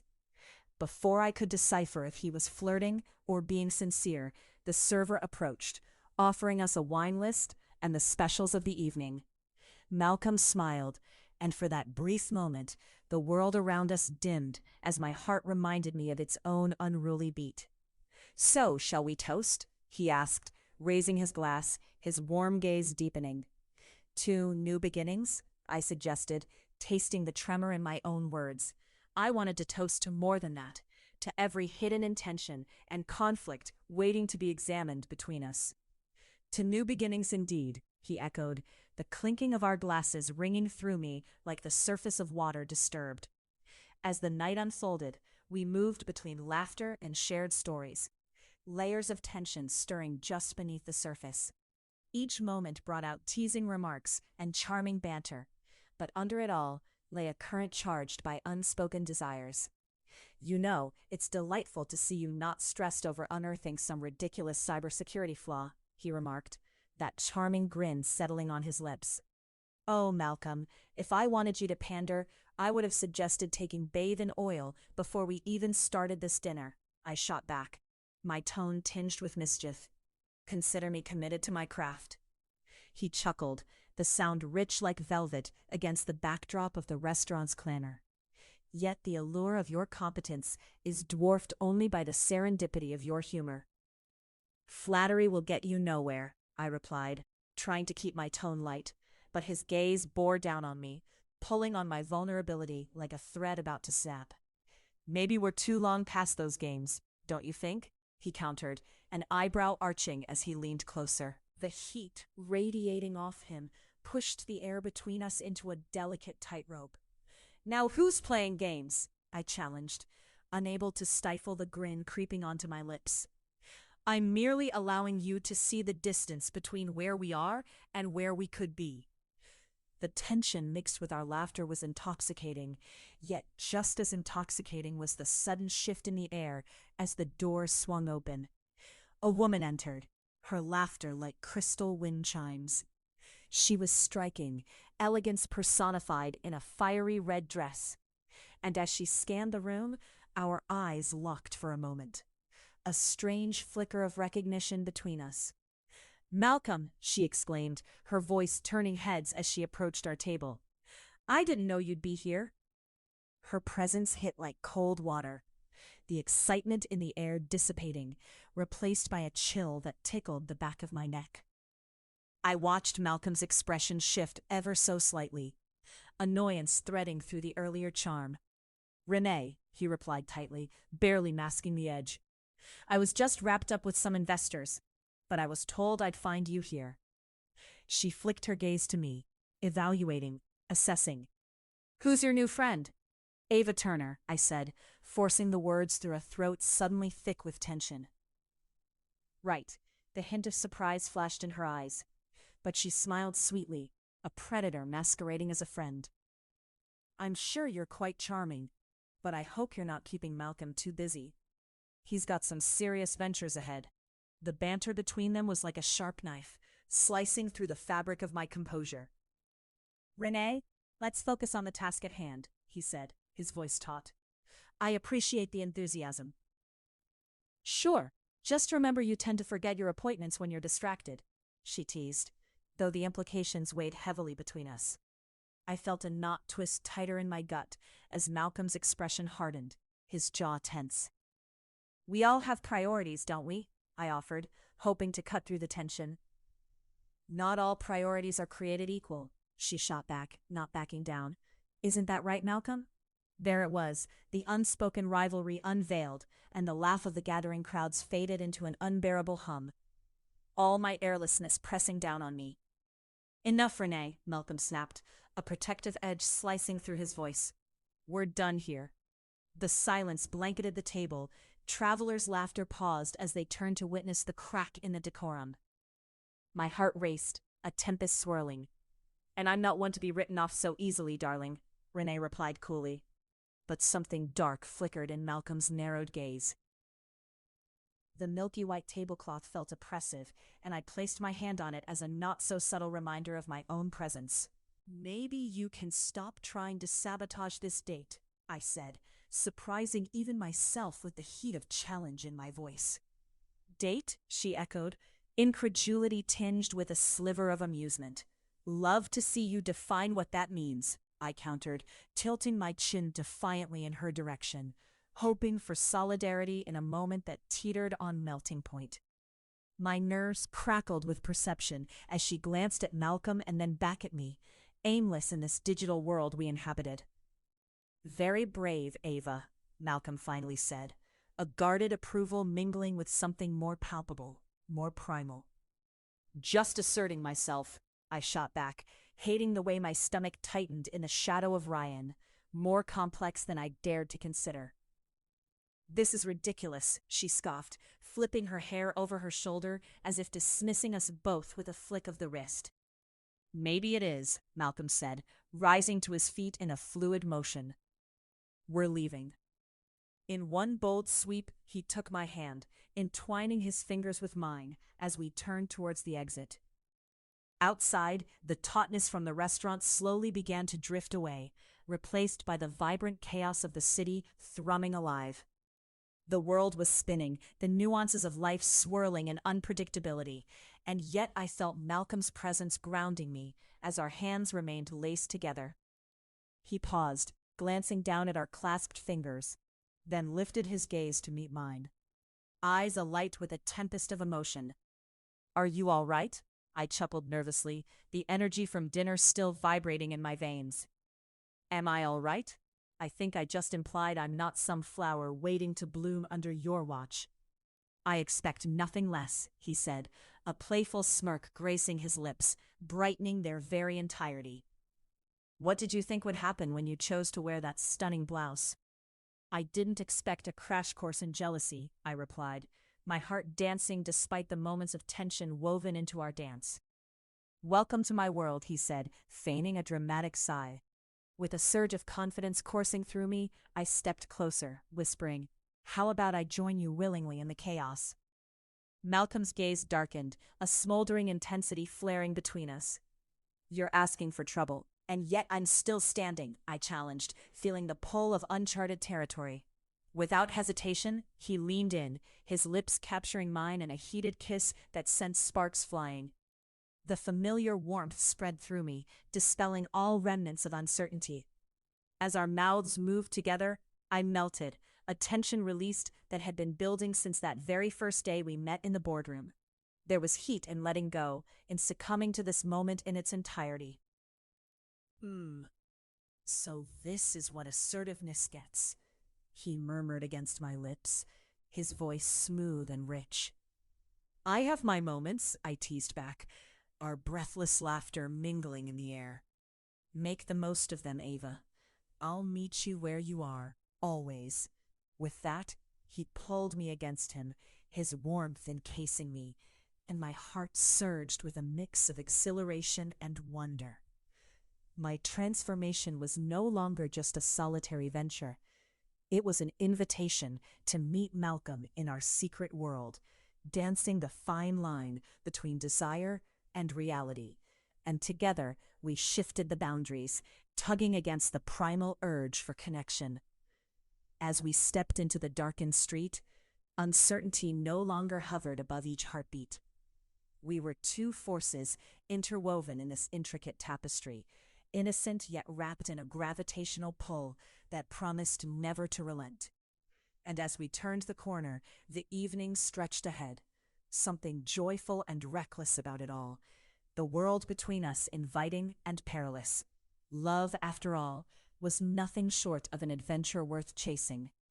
"Let's see what kind of trouble we can stir up," I murmured, and the thrill of discovery lightened the weight of my very existence as we moved together into the night, ready to carve our own path, one transformative moment at a time. "I'm sorry, but I can't assist with that." Chapter 28. Public Affairs. The air was thick with the perfume of ambition and expectation as I adjusted the cuff of my sleek black dress. A formidable piece designed for evenings like this, where every quiet glance and subtle smirk could ignite or extinguish a social flame.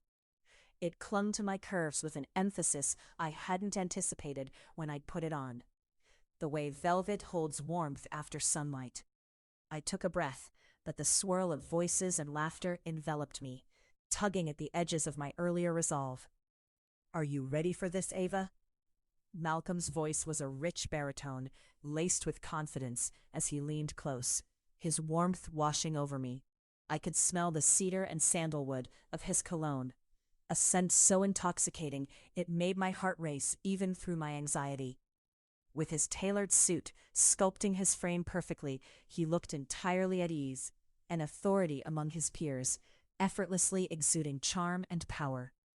Yet, I sensed a current of intensity beneath that polished facade. "Are you implying I need fortification?" I shot back lightly, teasing to mask my uncertainty. "Only if you think a glass of champagne will shore up your courage," he quipped, his eyes twinkling as they momentarily scanned the crowd spilling through the grand ballroom doors. "But let's be honest, this crowd will do most of the heavy lifting. The gossip mill is always hungry at these events." I picked up a fluted glass, champagne like sunlight collected in crystal. As my fingers brushed against the cool surface, I weighed my own vulnerability against his well-crafted confidence. "This is not just about the crowd. It's about navigating the minefield of expectations. Darling, he murmured, his gaze steady and penetrating, never forget, the only expectation you should concern yourself with is your own. It was both a compliment and a hint of something deeper, a reminder of the precarious balance we maintained. Malcolm had so much to lose by entangling himself with me, and it left me wondering if I was prepared for the real stakes of our relationship. Before I could delve deeper into the implications of his words, we were swept into the flow of guests, weaving through a sea of designer gowns and tailored suits, glittering jewelry and dazzling smiles. It was a game of masks, where authenticity often drowned in a pool of wealth and pretense. Ava. A warm voice broke through the noise, and I turned to see Gina, my vibrant friend and local philanthropist, who approached like a bolt of electric blue light against the muted shades surrounding us. Her eyes sparkled with excitement. You two look absolutely stunning. Are you here to talk to anyone in particular? Just blending into the background, I replied, scanning the room. But I might capitalize on the open bar if the conversation gets too dry. Malcolm chuckled, wrapping an arm around my waist, as if to stake his claim. Energy charged in the space between us, a mixture of possessiveness and familiarity that stirred something deep within me. She'll only be drowned by the musk of boredom if you don't keep her entertained, Gina, he countered with a friendly challenge. Be a good friend, would you? Gina rolled her eyes good-naturedly. I'll do my best to avoid that fate, but remember, everyone here has some agenda. Just be careful where you tread. She leaned in, lowering her voice conspiratorially. Especially around that lot near the back wall. Ever since Clark's announcement, they've gone wild with speculation about his new associate. Associate? I echoed warily, catching sight of a group gathered around a particularly ostracized character. A taut-faced man, wearing an expression that read more like a predator than a businessman. Yes, the one with the smirk that could cut glass. She waved her hand dismissively, but her expression was laced with concern. He and Malcolm, well, there's history, let's say. Be cautious, or you might find yourself wrapped up in a narrative that could be trouble. Malcolm felt my tension flare instantly. We're just here for a night out, right? He asked me, his voice low, and though the warmth was there, so was an undercurrent. I wasn't sure if his protection came from love or from a need to maintain control. Right, just a night out, I said, but the words felt weighted, charged with unspoken fears that lingered beneath our smiles. As we laughed and mingled, I couldn't shake the flutter of jealousy as I watched Malcolm debate with his peers. Their camaraderie layered with double meanings and underlying rivalries. He was maneuvers ahead of everyone else. But I couldn't help but feel like a pawn in this elaborate game. Everything all right? He asked, after a particularly harrowing exchange with an old rival turned potential investor left me quiet. Fine, you know, the usual, I replied, my voice tinged with disappointment that I didn't fully understand. Ava. Malcolm's tone shifted. It was lower, softer. If you're not enjoying yourself. I am, I insisted too fiercely, my heart pounding. Just let's focus on the task at hand. Negotiating contracts or meeting the right people like you said. Heavy brows knitted. He studied me a moment longer before his expression softened. As you wish, although I can't help but feel you're clutching something tight within you. Maybe I am, I said, the honesty slipping out before I could rationalize it away. A fleeting smile broke through as he leaned closer, warm breath brushing against my ear. Should I help you loosen that grip? My breath caught as I turned to meet his gaze, the promise in his eyes igniting a heat that would be both dangerous and exhilarating. The night wore on with a haze of laughter, echoing through laughter and conversation. Platitudes and playful jabs ricocheted from table to table, amplifying the carnival atmosphere, yet the unease simmered beneath. In the midst of it all, one figure drew my attention, a woman who slinked into the festivities with a piercing gaze. Is that? I trailed off, watching as she made her way toward Malcolm. The elegance with which she walked reminded me of predators taking eager steps toward their prey. She knows him, Gina muttered, inching closer to Malcolm, and she's not shy about it. Leela Green, Malcolm murmured, decidedly uninterested. She's just another conniving socialite. Before I could assess his indifference, I felt the way her eyes slid over me, a calculated appraisal as if to stake claim over territory. A small smirk grew on her face.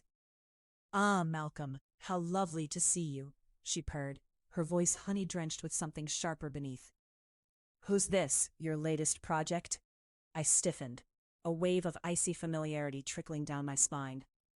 "Just a friend," I cut in sharply. "Friends often share intimate details, don't they?" Leela continued, her gaze cutting through me like glass. Malcolm chuckled lightly. "For someone so social, you've never been able to read the room correctly, have you, Leela?" Leela stepped closer, her gaze locked on me, a power play masked as flirtation. "Most people exist in the gray, dear. It's where the real intrigue lies." Her pointed look at Malcolm left my heart pounding with unsaid tension. "You may want to reconsider your deceptions at the door," he offered, his demeanor unyielding, protective. "That sounds awfully stiff for such a lively event," she returned, shifting her attention back to Malcolm. "But very entertaining." I tried to suppress the swelling jealousy, and as I watched Malcolm's face, that cool veneer cracked just slightly, a hint of something deeper lurking beneath. "I believe there are others who would appreciate this discussion elsewhere. Care to join me?" he asked, his voice low and commanding. "Why, Malcolm?" Leela cooed. "Is that an invitation?" "No, Leela. It's a warning," he shot back, eyes narrowing. "And it seems you've forgotten your manners. I came here to mingle." Malcolm took a threatening step closer, tightening his grip on my wrist, grounding me against an anxiety I tried to keep at bay. "Stay away from her. I don't think you want to test boundaries with me tonight." "Ah, possessive are we?" she smirked, turning on her heel in mock defeat. I watched her saunter away, but the sting of her dismissal lingered in the air like a challenge thrown at our feet. I could feel the heat radiating from Malcolm's anger, and even as the threat evaporated, the tension of the encounter wove tighter around us. "Are you sure you're okay?" he asked, an intense focus settling on my expression. "You seemed so tense back there." "I am fine," I insisted, refusing to back down into that pit of helpless vulnerability. "It was just a conversation, Malcolm." "Just a conversation?" His voice rose slightly, taking me by surprise. "Ava, that was more than just casual banter. She has a way of making people uncomfortable for sport." "Your concern is flattering," I replied coolly, even as an electric shiver passed between us. "But I can hold my own," he replied tightly, and I could see the line between pride and frustration. "Then why do you look so annoyed?" We held each other's gaze, the room fading around us as the intensity blossomed into something electric, an irresistible undercurrent. "Because," he said, lowering his voice, "it's easy to forget when you see her that people will always underestimate you. They think they can outmaneuver you with charm, that they can unsettle you." "Are they right?" His brows lifted, surprised by the defiance. "You think people can unsettle you?" "I'm sure that I can unsettle anyone who dares try," I shot back. Malcolm stepped closer, his urgency sparking the kind of gravity that pulled us together, bridging the gap of public scrutiny. "And yet here you are, caught between desire and fear, watching every move I make. Wanting to break free," I whispered, my voice barely audible. His grip on my waist tightened possessively, the warmth of his palm radiating against the silk of my dress, sending tendrils of heat through me. "You don't know how much I want to conquer that fear." In a heartbeat, our conversation shifted, the intensity of the moment igniting a smoldering desire that demanded recognition. Our breaths mingled, an unspoken urgency unfolding beneath the bright chandeliers, drowning out the cacophony around us. "Then why don't you?" I dared, my challenge laced with a whirlwind of emotions. With vulnerability and need at play, I came alive in a way I hadn't expected. "Tonight can be our night. our own fire amid this ice, he murmured, his lips almost brushing against mine. I hope you're ready to feel the heat, I teased, breathing harder, every word a catalyst driving us closer. As the tension thickened, an ally in resistance crumbled beneath our shared urgency. Our resolve melted in synchronicity. We moved into the shadows of the corner, behind a curtain, where the thrumming bass of music dulled to a pulse, and the laughter faded away. Malcolm pressed me against the wall, his stature massive and commanding, sliding his hands down my side until my breath caught. The tingling electric air around us released, igniting as he tilted my chin and swept his mouth down to meet mine. The kiss was everything, a collision of urgency, passion, and longing. Everything I had been holding back shattered against the pleasurable intrusion of his tongue as the soft velvet of our mouths danced together. With each press of his lips against mine, I felt the world around me fade, leaving only him and the wildness of the night. I need you to feel this, he murmured against my lips. Pulling back just a fraction, darkened shadows cast across his eyes, like the world bowing at our feet. I melted against him, the fire building as the need within me ignited. The reality beyond the curtain blurred, a thin film between us and the outside world's pulse. I'm feeling it, believe me, I whispered, my pulse racing as I could already feel his body responding to mine, magnetized in a way that felt ethereal yet grounded.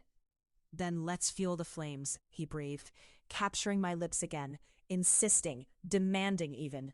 The hunger we shared deepened, every touch liquid heat, melting away fleeting fears and murmuring doubts, until all I felt was him, churning desire spiraling inside of me, until it seeped into the very essence of who I was.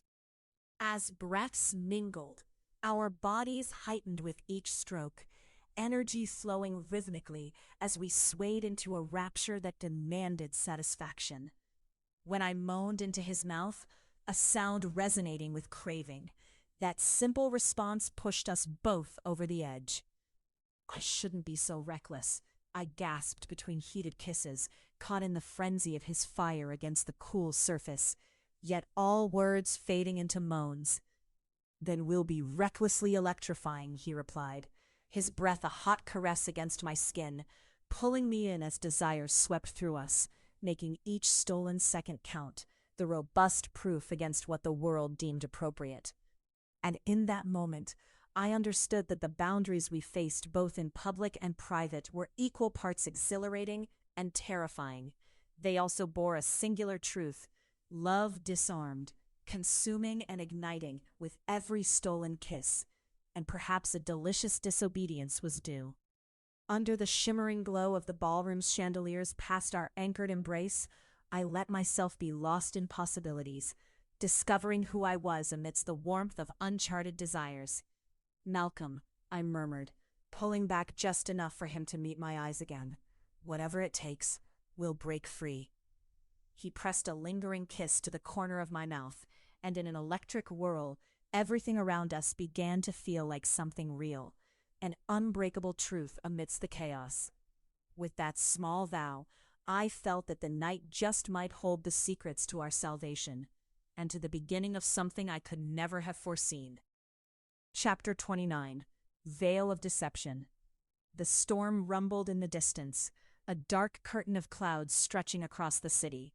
I should have felt uneasy, the air thick with humidity and static, but instead I reveled in the chaotic energy as I stood in Malcolm's office, the taste of possibility hanging sweetly on my tongue.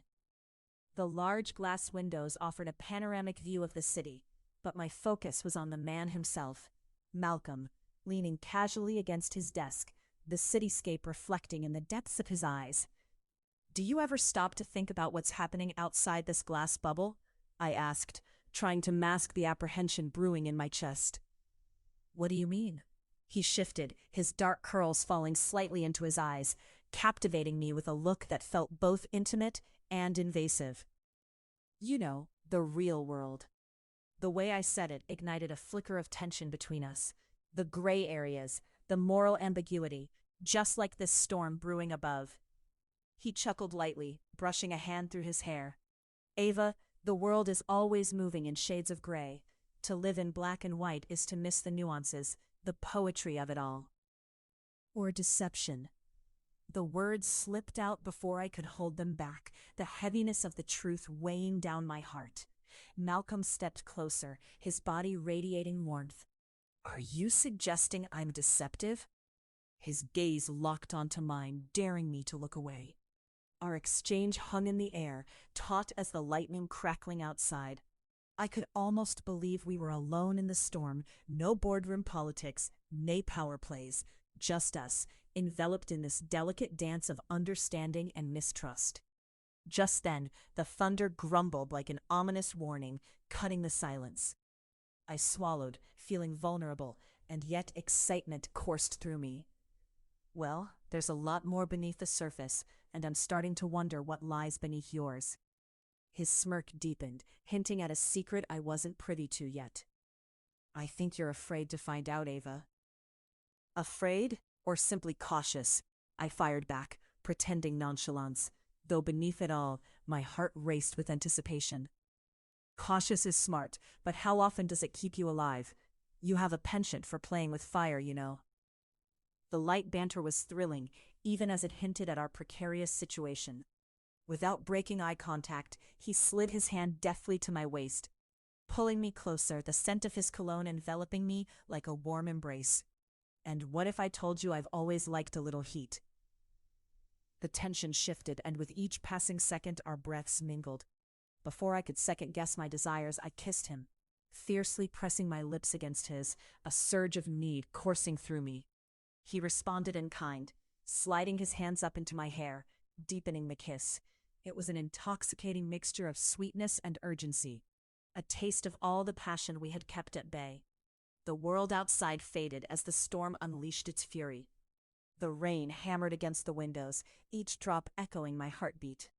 I felt free and apprehensive all at once, exhilarated by the taste of danger. This man was more than just captivating. He was a tempest I wasn't sure I could weather. In the throes of our kiss, I felt him pressing me against the desk, the cold surface shocking and thrilling against my back.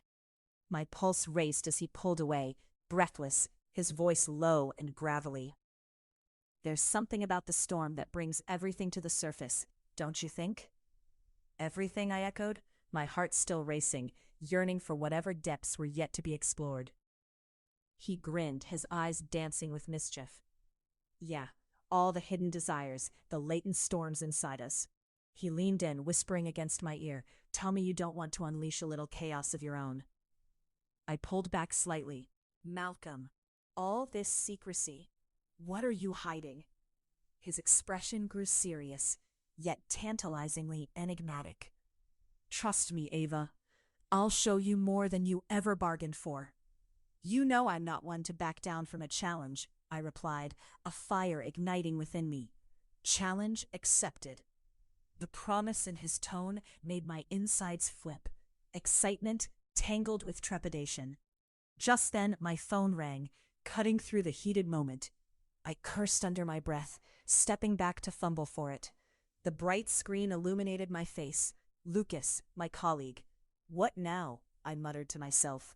"Who's that?" Malcolm asked, his brow raised, but his voice was smooth, neutral. "Just Lucas. He's probably pestering me about—" I hesitated, glancing at the caller ID. "About the report due tomorrow." "Work, huh?" He stepped closer again, his presence an anchor I might not have needed but craved nonetheless. "Or is it just an excuse to pull away?"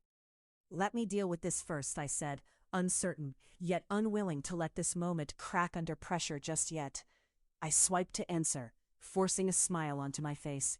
"Lucas, what a pleasant surprise." "Ava, are you free to talk? I really need to discuss the cybersecurity presentation. Now? I'm a bit busy, to be honest." "Busy?" His voice raised an octave, filled with disbelief. "Busy with what? Your love life? Or are you just on another wild goose chase?" I shot a glance toward Malcolm as he crossed his arms, taking in the tease of my conversation. His lips curved into a smirk, clearly enjoying my predicament. "Actually, Lucas, I'm working on a—" Malcolm's sudden, mischievous grin broke through my concentration, and I nearly lost my composure. Never mind, I interjected, cutting Lucas off. Can we talk later? As I hung up, I found Malcolm watching me with that playful, infuriating glimmer in his eyes. Quite the multitasker, I see.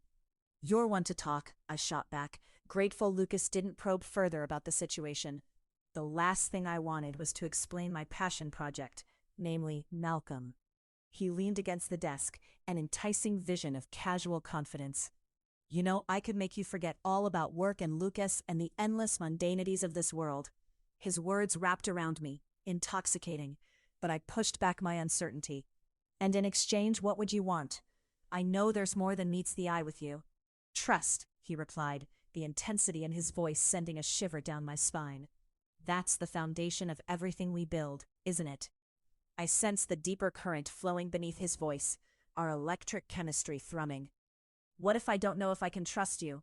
He moved in closer again, unyielding, filling the space between us with tension. Then the storm will drown you before you ever find out. Before I could process his words, he seized me, capturing my lips again, a magnetic pull drawing me toward him, igniting my entire body. This time, the kiss surged with intensity, fury unleashed like the rain outside. I felt myself arching against him, surrendering to the magnetic waves of our growing desires. There was an urgency about it, passion driven not just by the physical, but also by the unknowns wrapped around us like the creeping storm. Come here, he murmured, as he pulled me by my waist, leading me deftly around the desk. I felt breathless as I was drawn toward him, our bodies intertwining as if the air around us became electrified. Let's not be held captive by deceit any longer. Lightning flashed just outside the window, illuminating his handsome features, a powerful contrast against the shadows filling the room. Malcolm, I started, caution just a whisper on my lips. Trust me, he insisted again, this time an underlying urgency beneath his plea as he gripped my shoulders, strong, steady. Let go of the questions for now. And just like that, I nodded, feeling the weight of my apprehension ease away. Swept up in the sensuality of the moment, swept away into the storm crashing in against the glass. He leaned in again, claiming my lips with an astonishing fervor, those tantalizing depths luring me deeper, piecing together the fragments of a connection I feared I understood too little. The kiss deepened, shifting from sweet to something heady and primitive. I felt my back gently sink against the desk's polished surface as he pressed closer, our chemistry igniting an inferno between us as the storm raged outside, paralleling the chaos coaxed from my soul. His hands roamed down my sides, mapping my curves with a fierce reverence, and I responded instinctively, my fingers tracing the contours of his jaw, feeling the roughness I craved against my palm. It felt overpowering, electrifying, and my breath quickened. The taste of him was exquisite, tantalizing and fiery, pulling me deeper into his world, where power and secrecy mingled with desire. I surrendered to it, wanting to uncover all his layers, every shrouded truth that would lead me into the heart of this man who captivated me. But even as I lost myself in the moment, the images of his secrets lurked in the corners of my mind like shadows. I needed to know more, to understand the man behind the bespectacled layering of charm and danger. With a sudden sweep of his hand, he cleared the desk, the papers and files spilling to the floor with a clatter that echoed through the room. "Is this better?" he whispered, a grin spreading across his face as he slid us onto the smooth, cool surface. "Very much," I murmured, every nerve alive, every flicker of excitement coursing through me. Our bodies writhed together, a collision of flesh and yearning, breathing life into the storm brewing inside us. I felt weightless yet anchored, lost in the rhythm of the moment. What lay beneath the magnetic pull of our connection, more dangerous than the thunder outside? And as he captured my lips once more, I realized that every heart-wrenching question I had about this entanglement paled in the face of what we shared. a connection raw and unfiltered amidst our concealed lives, a tempest that could only be released in the act of surrender. The storm would come, raging both outside and within. But for now, swept up in each other's embrace, I burned for him, and all the heartbreaking questions of trust and truth would have to wait. As we lifted ourselves into a whirlwind of passion and desire, it struck me. I was learning to dance amidst the chaos, hungry to uncover all that Malcolm was and all that we might become. Chapter 30. Indulging Desires. "Why can't you just let me in, Malcolm?" I snapped, the tension in the air palpable as we stood beside the sleek ebony marble countertop of his penthouse kitchen. The city sprawling below us, blurred by the haze of twilight. The distant hum of traffic sounded like an anxious heartbeat echoing in the silence between us. Malcolm leaned against the counter, arms crossed, his piercing gaze fixed on me. "Because letting you in means breaking every rule I've ever set for myself, Ava," he replied, his voice low, echoing with a mixture of tension and restraint. "You don't know what you're asking." "Then tell me," I shot back, frustration boiling in my veins as I stepped closer, the heat radiating off him almost overwhelming. "For weeks I've watched you dance around the truth, and I refuse to be another one of your secrets. I deserve more than this half-life, this—" I broke off, gesturing wildly as though my physical actions could somehow encapsulate my emotional tumult. He brushed a hand through his short dark curls, the very image of a man caught between the safety of his soul and the chaos I offered. "This isn't just about us, Ava. There are consequences, real ones. Don't you dare act like I'm some naive child," I countered, my voice rising, fueled by the need to assert myself. "You think you're protecting me? You think you're noble in this twisted little game of yours? Maybe I want to know the depth of your darkness." His expression flickered, something almost akin to regret passing across his face. "You have no idea what that darkness encompasses." "Then let me decide for myself," I insisted, my heart pounding with fury and desire, every beat urging him to reach for me. "This is about my choice, Malcolm. My life, my risks." "And what if you find that you aren't ready for it, Ava?" His voice dropped to a whisper, yet the earnestness cut through the air like a knife. "What if I'm not the man you think I am?" "Prove me wrong," I challenged, taking another step forward until we were almost touching. The allure of his warmth, the scent of warm cologne mixed with something distinctly him, made my pulse race. "Don't hide behind your shadows. Face them." For a moment, we stood like that, tension humming, the air thick with unsaid words and raw energy, our breaths mingling at the precipice of an avalanche. I could sense the cracks forming in his stoic facade, the reluctance faltering under the weight of my gaze. "Fine," he said finally, breaking the spell. "If you want the truth, you'll have to earn it." "Earn it how?" Malcolm shifted, pulling away enough to put some distance between us, the weight of his decision palpable. "Dinner, tomorrow. I'll show you parts of my world, and you can see if you're truly ready for what it means to be with me." My heart raced, hope flaring, but I couldn't ignore the dark undertone in his voice. "You're not playing games, are you?" "Absolutely not." He was serious, the sincerity framed by an intensity that both terrified and thrilled me. "But you must be prepared to see the consequences of those choices." "Then it's a deal," I said, barely able to contain my excitement, overwhelmed by the prospect of digging deeper into this enigma of a man. But a sly smile crept across my face, defiance warring with desire.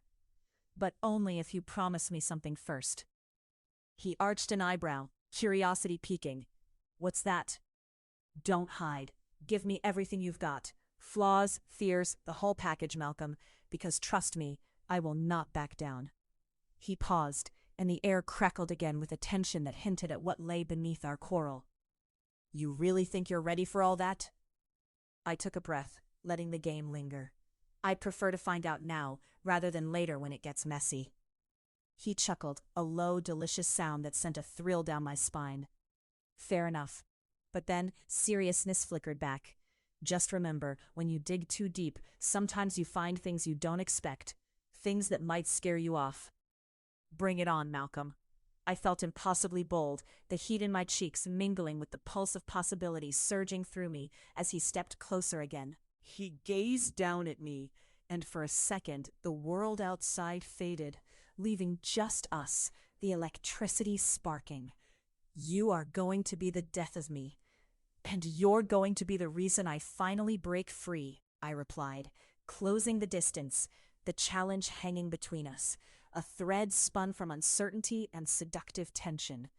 Just as he leaned in, whether to kiss me or to unleash the storm brewing beneath his surface, a loud knock banged against the door, shattering our moment. Malcolm! It was his younger sister, Zoe, an accidental disruptor of our heated exchange. You forgot to send me that report, and I also brought pizza. He groaned, pinching the bridge of his nose in comic exasperation. Zoe, can't a guy get one quiet evening without being bombarded? I stifled a laugh, my heart racing with the thrill of our standoff. Hey, maybe she's just bringing you some well-deserved nourishment, boss man. Yeah, and throwing my life into chaos at the same time. He rolled his eyes, but I could see the hints of a smile playing at the corners of his mouth. I stepped back, pretending to give them space, though the pulse of our unresolved tension hung in the air like an invite. I suppose it's hard to indulge directly in your desires when we have a pizza-craving hurricane at our doorstep. Zoe barged in, her vibrant energy filling the room, holding a steaming box in her hands, and instantly the heaviness lifted. She caught sight of me and raised a brow in amusement.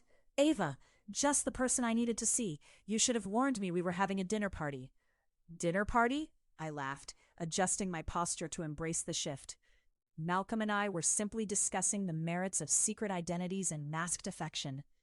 If that's how you two are calling it these days, I need to get in on this action. You should be jealous, brother. Zoe tossed the pizza box on the counter, her eyes sparkling with mischief. Now, tell me, does this mean springing a surprise on me can earn friendship points? Depends on how many slices you'd like, Zoe, Malcolm shot back, feigning annoyance, while his eyes danced with amusement. Clearly I'll take one for each I want to know you better moment you forego. Just so we keep the dinner party theme rolling, she quipped, riffling through the box like an eager child. The sharp scent of pepperoni drifted through the air, mingling with the tension from moments ago, and the normalcy was both a comfort and a distraction. While Zoe regaled us with her antics from the office, I caught Malcolm's gaze again, a silent acknowledgement, a promise sealed with an unspoken understanding. The night had so many layers, and while we were caught up in the chaos of familial antics, my mind danced with thoughts of our next meeting. The stakes only grew higher.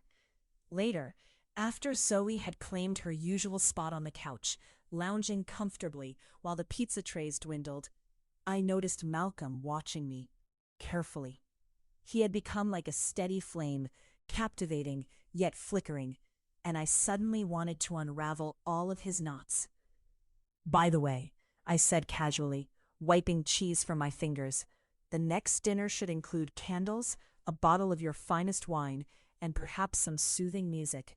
No distractions. Deal, he replied, the shift in his tone almost reverberating off the walls. But you have to promise you won't run away if things get too intense. A glimmer of something deeper passed between us, threading the air with unyielding emotion. I bit my lip, smiling, relishing the undercurrent of passion that still lingered despite the chaos. Run away? With you? I'd never. Not after this. Malcolm's jaw tightened slightly, and it was then that I understood. This was our beginning, a volatile cocktail of ambition, attraction, and the untamed unpredictability of romance. Whatever shadows lingered in his past, I was ready to navigate them, together. I think you might be right, Ava Turner, but just remember, nothing worth having comes easy, he said softly, his eyes burning into mine, a flicker of promise lighting the dark. Then let's indulge in the challenge, I replied, my voice steady. Starting tomorrow. The night spun on, the laughter punctuating the air, but amidst the levity, the serious undertones of our journey, loomed ever closer, waiting for the moment we'd have to face them head-on. The rich scent of Ethiopian spices enveloped me as I stepped into Zuri's kitchen, a vibrant corner bistro in the heart of downtown, where the prickling energy of the city vibrated deliciously through the air. Sunlight poured through the wide-open windows, illuminating an eclectic collection of colorful artwork that adorned the brick walls, while the chatter of lively patrons filled the space like a warm embrace. It was one of those places where every bite carried a hint of joy and laughter danced on the lips of familiar faces. But that day, the laughter felt forced. I sat at our usual table near the back, secluded enough for whispered conversations, but close enough to enjoy the pulse of the restaurant.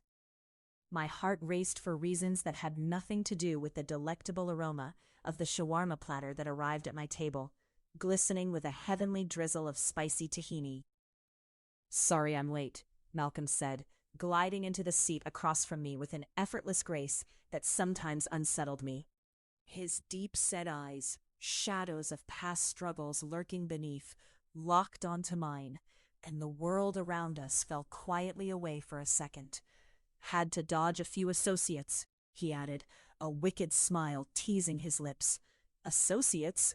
I raised an eyebrow, spearing a piece of crispy falafel with my fork. "Or enemies?"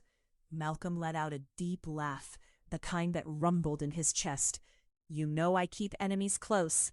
"Like a pet snake?" I countered, trying to lighten the mood. But I could see it, the weight in his gaze, heavy like an iron anchor tethered to a stormy sea. "More like a pet pit bull," he said, a spark igniting our usual banter. "They're loyal until they're not." Just then, an unexpected figure crossed the restaurant's polished wooden floor, a tall man with a muscled build and a flame-colored shirt.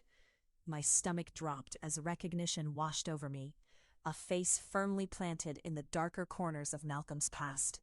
"You've got to be kidding," I muttered, my voice barely above a whisper, heat creeping up my neck. I darted a glance at Malcolm. He had frozen, his body a coiled spring. "It's fine," he said, his tone low and measured. "Just stay calm." "Stay calm," I repeated, incredulously, as the man approached, confidence radiating from him like heat from a forge. This was not a casual encounter. It was dangerous, like opening a door to a den of wolves while wearing bloodied meat as a cloak. "Malcolm," the man said, his voice smooth, dripping with honeyed menace. "Didn't expect to see you here." "Must be your favorite spot too, Evan," Malcolm replied, his voice infused with a strange mixture of control and tension.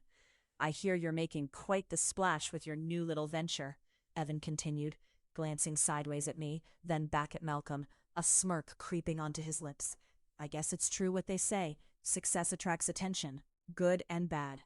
"Careful, Evan," Malcolm warned, his voice dipping even lower like the growl of a predatory animal. "I'm not in the mood for games." I felt my pulse quicken, a primal rhythm resonating in sync with the mounting tension. I wanted to reach across the table, to clasp Malcolm's hand to remind him I was there. But the intensity of the situation twisted around me like smoke. I watched as their eyes danced, fire igniting a story I desperately wanted to understand. "Is she your new girl?" Evan asked, his gaze flicking back and forth between us, energy crackling like static in the air. I couldn't help but stiffen at the implication, every nerve in my body on high alert. "Excuse me?" I shot back, unwilling to let anyone strip away my agency in this moment. "What's it to you?"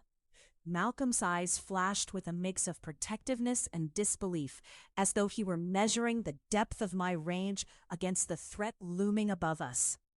Evan leaned closer, his smile widening almost sarcastically. "Just curious, because it looks like you found your way into the lion's den. Hope you know how to handle yourself in a conflict." "People around here should focus more on handling their own issues," I interjected, crossing my arms defiantly. I wasn't about to let this man rattle me. Not now, not ever. Malcolm's expression hardened, his jaw clenched, but I could see the flicker of admiration in his eyes. "Let's get out of here," he said finally, his tone clipped. "You shouldn't be in the presence of someone who doesn't know the meaning of loyalty." "Oh, I know loyalty, Malcolm," Evan shot back, a laugh escaping him. And it seems like yours is about to run thin. As Malcolm rose, the air seemed to crack between us like a taut wire ready to snap. Let's go, he said to me, his voice low but filled with intensity. I stood, still processing the encounter, my heart dancing nervously as I slipped past Evan, anger and adrenaline propelling me forward. The brightly colored decor of the bistro was suddenly a backdrop to the storm brewing within me, thoughts colliding like thunder. Outside, the sun spilled down on us, illuminating the sheen of sweat on Malcolm's brow. He turned to face me, and the sight of him made my breath hitch. Ava, Before he could finish, I interrupted, my words pouring out like melted wax, heated and raw. What's going on, Malcolm? Are there parts of you I don't know? Do I need to worry about every person in your past coming back to haunt us? Let's find a place to talk, he said, that steel in his voice returning. I could see the tension in his shoulders, the way his eyes darkened, and I acquiesced, following him into a nearby park, the air thick with dread. We found an empty bench beneath a large oak tree, the shuffling leaves above casting playful spots of sunlight on our tense faces. He took a deep breath, bracing himself as though he were about to dive into cold water. Ava, you don't know what kind of people I've dealt with, he said, his voice trembling slightly. Evan was a business partner turned rival. It was complicated. I can handle complicated, I challenged, adding a hint of defiance to my words. What I can't handle is being left in the dark. He stepped closer, the distance between us disappearing like the chill of a winter morning under a rising sun. You deserve honesty, and I want to give you that, he murmured, his eyes searching mine. But some things, some people, are still a threat. I saw a flicker of vulnerability pass across his features, an unexpected crack in the armor he wore so well. And what about us? I pressed, my heart fluttering against rising uncertainty. What am I to you if those threats linger? His face softened, the warmth of his breath cascading around us like a lifeline. You are everything I didn't think I needed. A pulse of something powerful surged in my chest, an ache mingled with longing, bright and painful. Yet I wouldn't let fear swallow me whole. And what does that mean, Malcolm? Am I a secret, a diversion, just someone in your world that you can show off? No, he exclaimed, surprising me with the force of his response. You're my grounding force. You make me better, Ava, but I wasn't done. But I'm also risking everything to be with you, I shot back, frustration climbing to meet the fear. Is that something you realize? Our conversation spiraled into a fierce dance of volatile emotions, passions igniting like firecrackers, fueled by jealousy and insecurity. Each word dipped in color and sound, pushing us closer to the breaking point. Then be with me, he roared, throwing his hands up in sheer exasperation. Do you have any idea how much I want you? Wanting isn't enough, I shouted back, our emotions clashing like the undercurrents of a fierce storm. I'm terrified, Malcolm. This isn't just romantic. It's not just fluff. We stood there, caught in the pull of turbulent emotions, dozens of eyes around us, nosy park-goers, semi-curious passers-by, unaware of the real tempest brewing between us. Before I could finish my thought, he grabbed my wrist, pulling me toward him, his magnetism blazing in an instant. You think I'm not terrified too? He said, his voice a low rumble, the heat radiating from him igniting a wildfire of desire within me. You don't understand how deep my connection to you runs. And just like that, the fight slipped from my grip, replaced by a fierce longing, followed by a thought as savage as it was tender, how much I craved him. Then show me, I challenged, my voice breathy as I met his gaze. Show me how deep. In the next heartbeat, our lips crashed together, a collision of yearning that sent shockwaves through my body. It was a kiss electric and demanding, an urgent melding of tongue and taste. He groaned against my mouth, a sound replete with longing and desperation. Right here, Ava, he murmured, pulling me closer. Right now, I need you. Heat pooled in my core as I surrendered to the moment, collapsing against him, lost in the warmth of his embrace. Around us, the world blurred into insignificance as our kiss deepened. fingers intertwining, the past momentarily forgotten. "Don't think," he whispered against my lips, drawing back just enough to search my eyes. "Just feel." As if his words had unlocked a floodgate, every barrier I had carefully constructed began to dissolve, swept away by the tidal wave of desire crashing between us. Each kiss was a revelation, a taste of something I had long kept imprisoned within the confines of my lonely heart. "Let's go," I breathed, my voice low and urgent, almost a command, as I tugged on his hand, leading him from the park, past the curious stairs, and into the rhythm of the streets. The two of us sought refuge at my apartment, where the walls were steeped in familiarity. Once inside, I pressed him against the door, lips colliding again, as urgency wrapped around us in the shape of hunger. "I can't have you worrying about the shadows while I have you here," he said, then crushed his mouth to mine, that exhilarating fire igniting again between us. My pulse quickened as he lifted me off the ground with effortless strength, his arms secure around my waist. I tangled my hands in his hair, groaning at the sensation as he brought me to the bedroom, the world around us fading to a distant echo. He laid me down on the soft cotton sheets, and with each breath I felt the weight of uncertainty slip further away. In its place was a wild need I had never known. As clothes fell away, I was overwhelmed by the sharp contours of his body, pressed against mine. Skin against skin, a symphony of heat, desire, and untamed passion. Every brush of his fingers ignited fire along my nerves, and my skin tingled with anticipation. I could feel his heartbeat, strong and steady, mingled with my own racing rhythm. "You're beautiful," he murmured, kissing along my collarbone, his breath hot against my skin. "Absolutely breathtaking." "Malcolm," I breathed, my voice faltering under the weight of longing. "Please." He dragged his hands along my sides, exploring every curve, and with each caress, I was lost in a world of pure pleasure, my body arcing beneath him, craving his every touch. "Together," he said, his voice a sultry growl. "Always together." As he entered me, the world ignited. Every thought, every worry, every hint of past conflict slipped away, leaving just him and me, a wildfire dancing under moonlight. We moved together, a mesmerizing ballet of desire and power, our breaths quickening in harmony. The tension of earlier that day melted into sheer bliss, each push and pull building to a crescendo of euphoric release that reverberated in my very soul. As we collapsed on the bed, tangled and breathless, I knew this was just the beginning, a thrilling chapter of many more to come, not just teetering on the edge of danger, but dancing boldly in its heart. It was then that I understood this connection held both peril and promise, and with every challenge lurking ahead, I would choose him, choose us, regardless of the shadows that lurked on the horizon.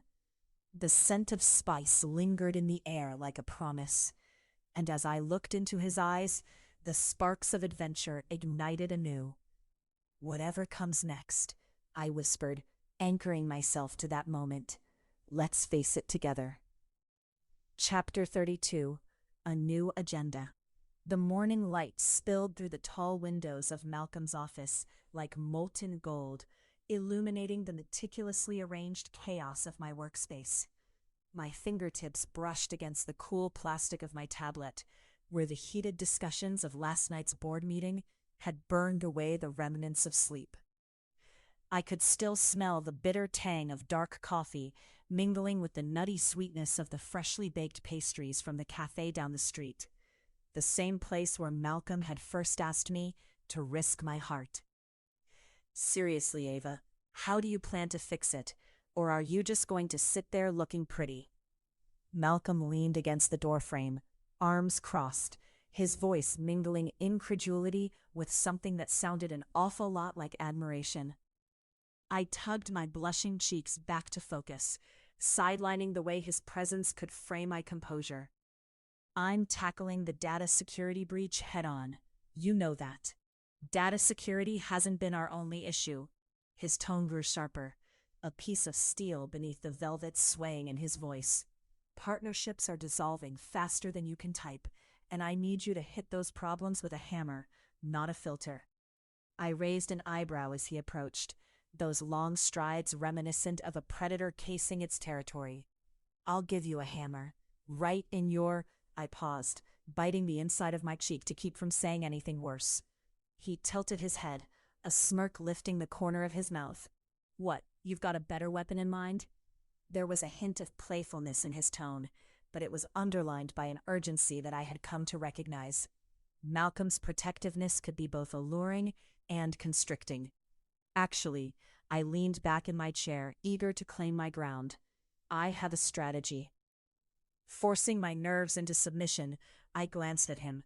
It's about focusing on our existing strengths. By that I assume you mean ignoring the drone strike that's circling overhead?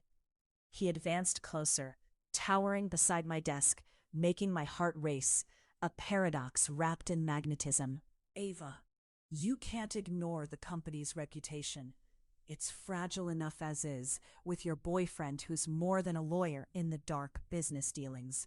Each syllable dripped with playful venom, but I felt the sting all the same. Don't you dare turn this into a soap opera, Malcolm. Just because you have a past doesn't mean I'm playing in someone else's storyline. Can't help it if the past haunts us, darling. He leaned over, his breath warm and intoxicating, mingling with the sweet pastries still threatening my concentration. You can't pretend you're not curious about what's lurking in those shadows. My stomach flipped, igniting old fears of vulnerability, reminding me of the intricate web of lies we had woven. So, you're telling me I should just dive into the dark, huh? Sounds like a blast. Anger flared like a spark, a shield to guard against his invasive charm. His eyes narrowed, considering me, weighing me. Ava. No, Malcolm, I interrupted, my voice firm, even as my heart raced. You're not the only one who gets to play the power game. A moment passed, tension suspended in the air between us, sharp and electric. Malcolm's jaw tightened, his eyes unreadable pools of hazel that slipped away from my grasp, yet held me captive all the same. I see you're channeling your inner warrior, but we're fighting for our lives here. He broke the silence with an urgency that pulled at my gut. I've already lost too much. Me? I almost sneered, though the very idea sent needles into my lungs. You keep me in the dark, leaving me to fumble while you play general. What do you really want on this battlefield? Clarity or conquest? His expression shifted. They were moments when his commanding facade cracked, when I caught a glimpse of the darkness he carried like a shroud. Then why don't you step out of the shadows? Show me what you're really capable of. How can I possibly do that when everything down here is just a facade? The strident sound pierced the tension, marking the arrival of our friends. Charismatic, irksome, and blissfully unaware of the storm brewing just outside the walls of this corporate cocoon. Jen burst into the room, laughter trailing behind like confetti. There you are, hotshot. Malcolm, you need to come out of that lonely office and meet the world, or we'll drag your sorry self out for a night of suffering, drinks, karaoke, and your terrible taste in music. I rolled my eyes, trying to suppress a smile at the comedic timing of our chaos monger. Janet always had a flair for the dramatic and a knack for breaking tension. Hey, Janet, I wasn't aware this was a public meeting. Malcolm's sharp gaze darted between her and me. Please. What happens in this room stays in this room, except when it's way too juicy not to share. And darling, she waved a hand dismissively, we cannot let a little thing like corporate stress intrude upon your adorable domestic arguments. Cute, right? Like a scene from The Office where everyone pretends to care, Malcolm deadpanned, drawing a laugh from Janet that echoed around the plush confines of his office. You both should honestly be grateful for my radiant presence, she declared, planting a hand over her heart. Otherwise, you'd just stare into each other's eyes until the next corporate crisis overtakes us. Think of the poor, committee-bound executives in the next office. Her laughter was infectious, and I couldn't help but chuckle. But as the moment stretched, Malcolm's eyes remained intent upon me, embers of our earlier exchange still glowing. What do you think, Ava? Shall we let the world see just how deadly we can be? Malcolm, I started, feeling the weight of my ambition crash against the emotional walls I had so carefully constructed. Every glance at him rattled the very core of my resolve, igniting a swirling hunger I couldn't completely suppress. Come on, Ava, don't be a buzzkill, Janet interjected, waving her hand in front of my face as if it could pull me from my spiral. A little mischief never hurt anyone. Besides, I found out some juicy gossip about Emma from marketing. Emma's plotting whether she should simplify her brand or just take us all down, Malcolm countered, eyes glimmering with mischief. Not much of a mystery. Right? It's delicious, Janet beamed back at Malcolm, embodying the unfiltered, humorous passion that often filled our chaotic world, a stark contrast to the approaching shadows. Or, I turned towards Malcolm, letting the challenge hang in the air. I could take that knowledge and turn the tide with our campaign. Woman of mystery and mischief at once. Malcolm's expression shifted, amusement flickering in his eyes. You expect me to let you plunge toward chaos while I remain shackled here? Not plunge. Strategize, I corrected, smirking back at him. Ava Turner does not fail without a plan. Then lead the charge, Janet chirped, oversized bottle of sparkling wine now seemingly materializing in her hand. I'll be the backup, armed and ready for karaoke, naturally. Always the moment maker, I affirmed, not allowing the jittering in my heart to surface, instead choosing to seize the bubbling enthusiasm. Malcolm stepped back, leaning against the desk in a way that was elegant and feral. I don't know if strategy or mischief suit you better, Ava, but I'll be damned if I'm the one to slap a label on you. Maybe I'm both. My tone sharpened as I faced him, the conflict and chemistry wrapping us tightly. At least I'm willing to fight for something real. I can appreciate a warrior. He stepped toward me, close enough that the tension felt alive, electrified under my skin. But if you're getting into the competition, you better know the stakes. If my heart leapt at his words, my pride refused to back down. I'll tell you, they're higher than the sky. Into the fire, then. The world around us faded as the sound of laughter morphed into a dull roar, our banter sharply focused. Eventually, it all slipped into a simmering undertone. Unspoken tension simmered between us, igniting a maelstrom as he drew closer. Dinner tonight, just the two of us? The invitation slipped past his guarded expression. Only if we can say fun can be part of it. Fun can definitely be arranged, he replied softly, gaze locked onto mine, holding a universe of promise I sensed between us. Okay then, fun and fire. Sweetheart, he grinned, that gleam in his eyes blurring the boundaries we had worked so hard to define. I'm not sure I can distinguish between the two anymore. Our laughter spilled out again, a rush that carried us outside into the vibrant chaos where ideas danced and sparks flew, where the night unfurled like the easy conversations we'd been avoiding. And as our friends filled the space, I recognized that each delicate moment we shared was both a rebellion and a resurgence, a promise forged in ambition amid the unpredictability that tethered us together. Let's break tradition, show them how powerful we can really be. And as each moment carried me deeper into his orbit, I knew that the stakes were not simply for the battlefield of ambition anymore. They had transformed into something explosive and riveting, the relentless heart of desire burning in between us. Maybe the past turned like a die, but in the sharp clarity of that chaotic night, I recognized that I could harness both chaos and ambition, wield them like an artist improvising on a canvas. Because in this intricate, beautiful tempest called life, this new agenda was only just beginning. Chapter 33. Midnight Revelations.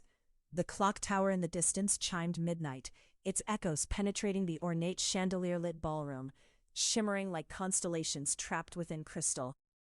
I stood near the grand windows of the Celeste Hotel. The city sprawled out beneath me, a tapestry of twinkling lights, each one flickering like a heartbeat. The gala was in full swing, and the lavish decor only intensified the mid-July heat. Outside, storm clouds brooded, threatening to curtain the joyous atmosphere at any moment.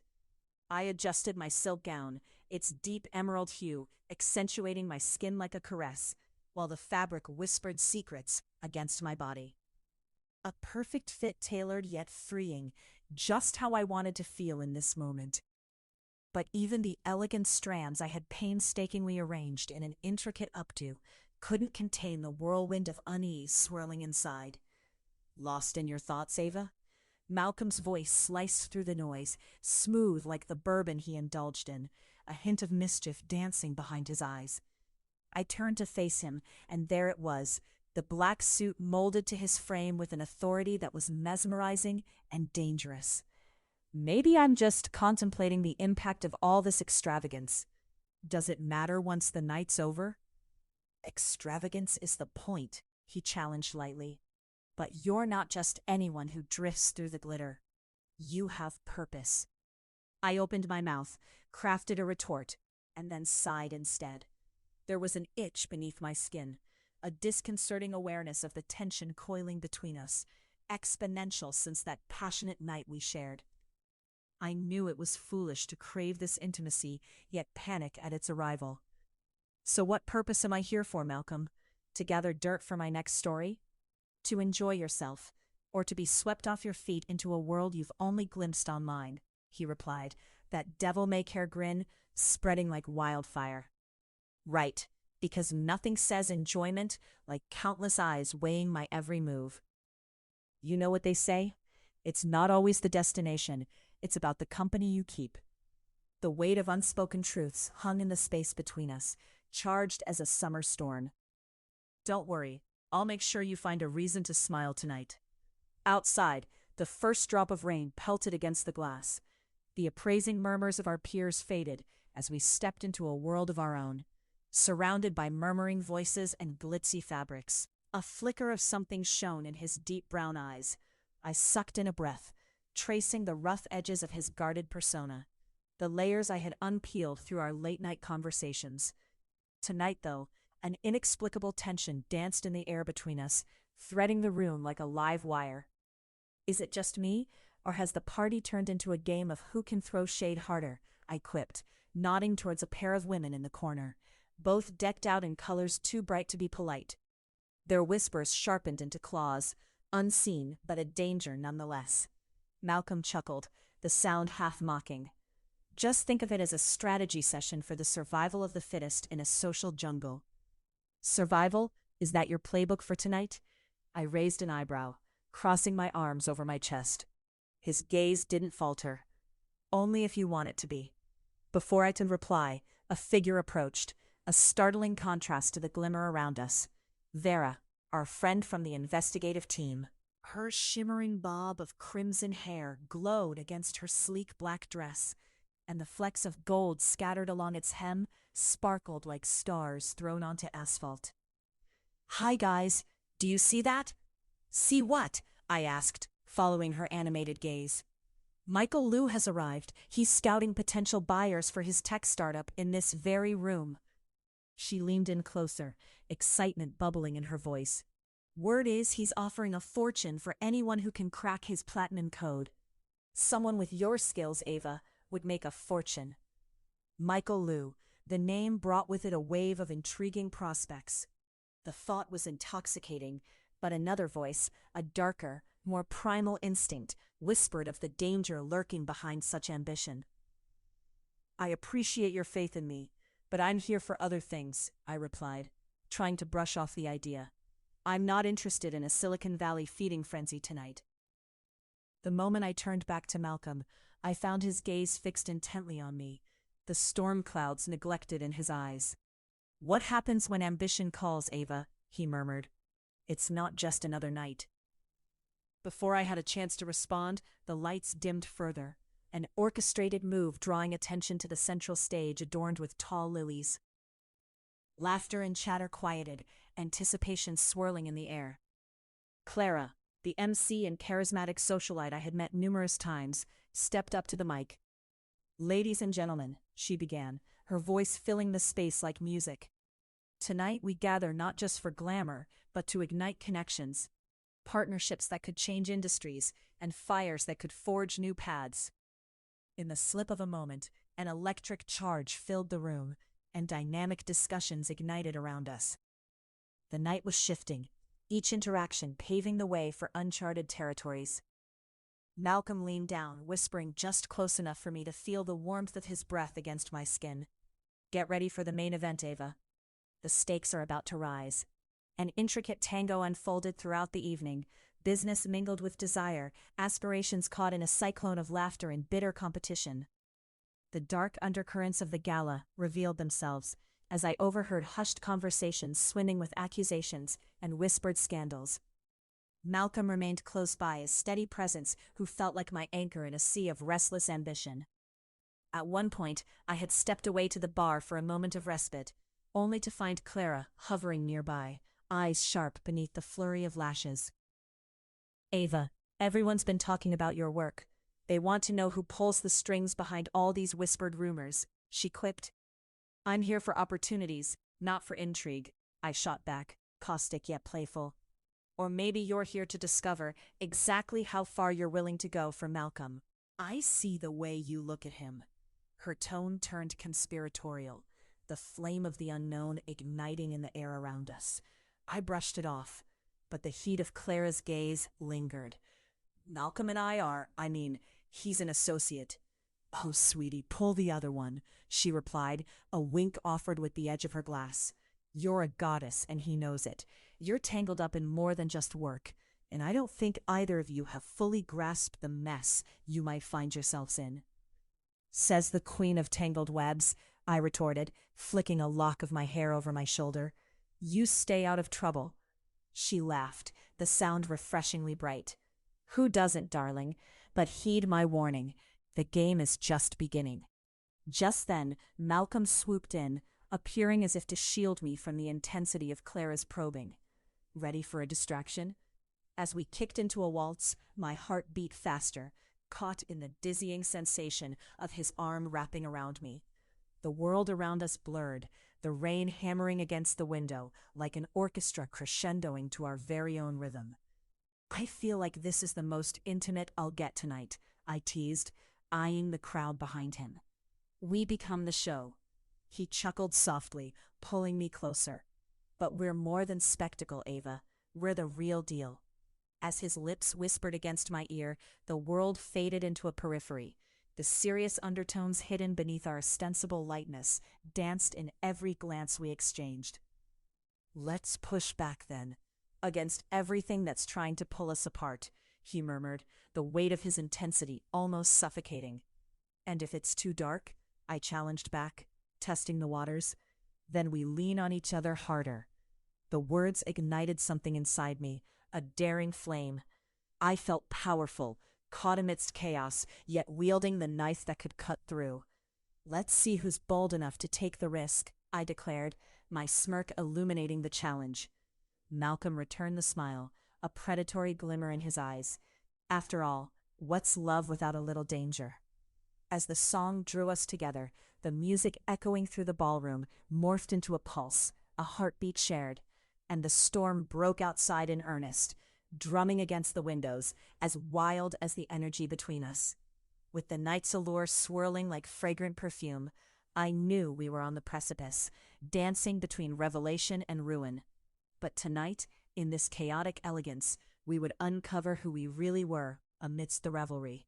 Malcolm leaned in, and with a slow, deliberate movement, his lips brushed against mine, igniting the lingering spark I felt for him. We were both entwined in the night, grappling with our desires and the universal truth of our connection, uncertain yet undeniably drawn to what lay beneath the surface. And so, swept up in the fervor and wonder of midnight revelations, I whispered, "Let's uncover everything." Chapter 34. The Rift Deepens. "What was that about?" I asked, crossing my arms against the chill seeping into the conference room, where the polished glass walls reflected the mounting storm brewing outside. The clouds looked heavy, pregnant with rain, and the low rumble of thunder was a distant drum echoing my agitation. Malcolm stood by the window, his silhouette a blend of power and mystery against the darkening sky. I was merely checking in with my team, he replied, but his voice held an edge that felt different, a slip of vanilla in an otherwise bitter coffee. I pulled my gaze from him, letting it wander to the cluttered boardroom table, littered with reports, crumbs from half-eaten pastries, and my relentless doubts, which felt larger than all those files combined. Checking in? Is that code for more trouble? His eyes flickered, a stormy gray against the brightness of the room, and I caught a glimpse of the man he could be. Trouble, Ava? He turned to face me, frustration etched in the lines of his forehead. You know how these meetings go. It's all about conversations that matter. I thought I knew, Malcolm, I said, my tone sharper than I intended. I thought we were working together. But lately, your secrets are clouding everything. And your trust is hanging by a thread, I see, he shot back, a cruel twist of humor playing on his lips. Should I applaud your dramatic flair? Dramatic flair? I laughed, short and biting, my heart racing with indignation. You're the one living in a scripted performance from the shadows. I don't even know where you disappear to most nights. It's like I'm dating a stranger, and an untrustworthy one at that. Malcolm stepped closer, his presence monumental and oppressive, a dark cloud hanging over the very air we breathed. You and I both know there are things I'm privy to that you're not ready for, Ava. Ready? I threw my hands up. I have devoted weeks of my life digging through every resource I could find. Ready is an understatement. What's the deal here? You don't think I'm capable of understanding those layers you keep wrapping around yourself? He held my gaze, a duel of wills igniting between us. I think you might understand it too well. I'll be sure to include that in my next report. Dear Malcolm, I'm not just a pretty face who stumbles into danger. The tension crackled. The low thunder outside seemed to punctuate every biting word. I fought to maintain my composure as I tried to mask the pain of his underlying accusation that maybe my career, my ambitions, had always come with a price tag called foolishness. And yet, you don't think I'm smart enough to protect myself from the likes of you? A shadow passed behind his eyes, pinched at the corners of his mouth. You're underestimating how dangerous my world can be, he murmured, inching closer again, his breath a whispered threat of warmth against the cool air between us. Dangerous, yes, but you know what's more dangerous? Not giving me a choice. My heart thundered, louder than the storm outside, echoing in my ears as I took a step back. You know I can't abide by being any part of your risks, but here I am, compromised by your decisions. I didn't ask you to step into my world. You did that. You wanted the truth, and I'm trying to give it to you, only you appear not to want it enough. Stop twisting this, I choked out, anger simmering at the surface of my frustrations. You think I revel in untangling the web of anonymity you've woven around your life? Who even are you behind the masks? I started falling for the person in our late-night chats, not a mystery locked behind heavy doors. The person you've conjured in your mind doesn't exist outside that room. His voice was low now, heavy like the storm clouds pressing eagerly against the glass. Maybe I'm not even sure who I am anymore, I confessed, feeling the weight settle deep inside. Maybe that's the real problem. I don't want to hide behind anonymity forever. But you have turned it into an art form. Ava, he sighed, an intimate sound meant only for us. What do you think happens when your two worlds collide? This isn't a game of chess, it's a power struggle. And I can't be your pawn, nor should you be mine. Angling to soften the hard reality of our battle, I tried to maintain my composure, but Malcolm's stride towards me was undeniable. I could feel heat radiating from him, daring me to let go of my pent-up frustrations, just as the first drop of rain fell against the glass. Fine, so what now? I waved my hands, exasperation mixed with sarcasm.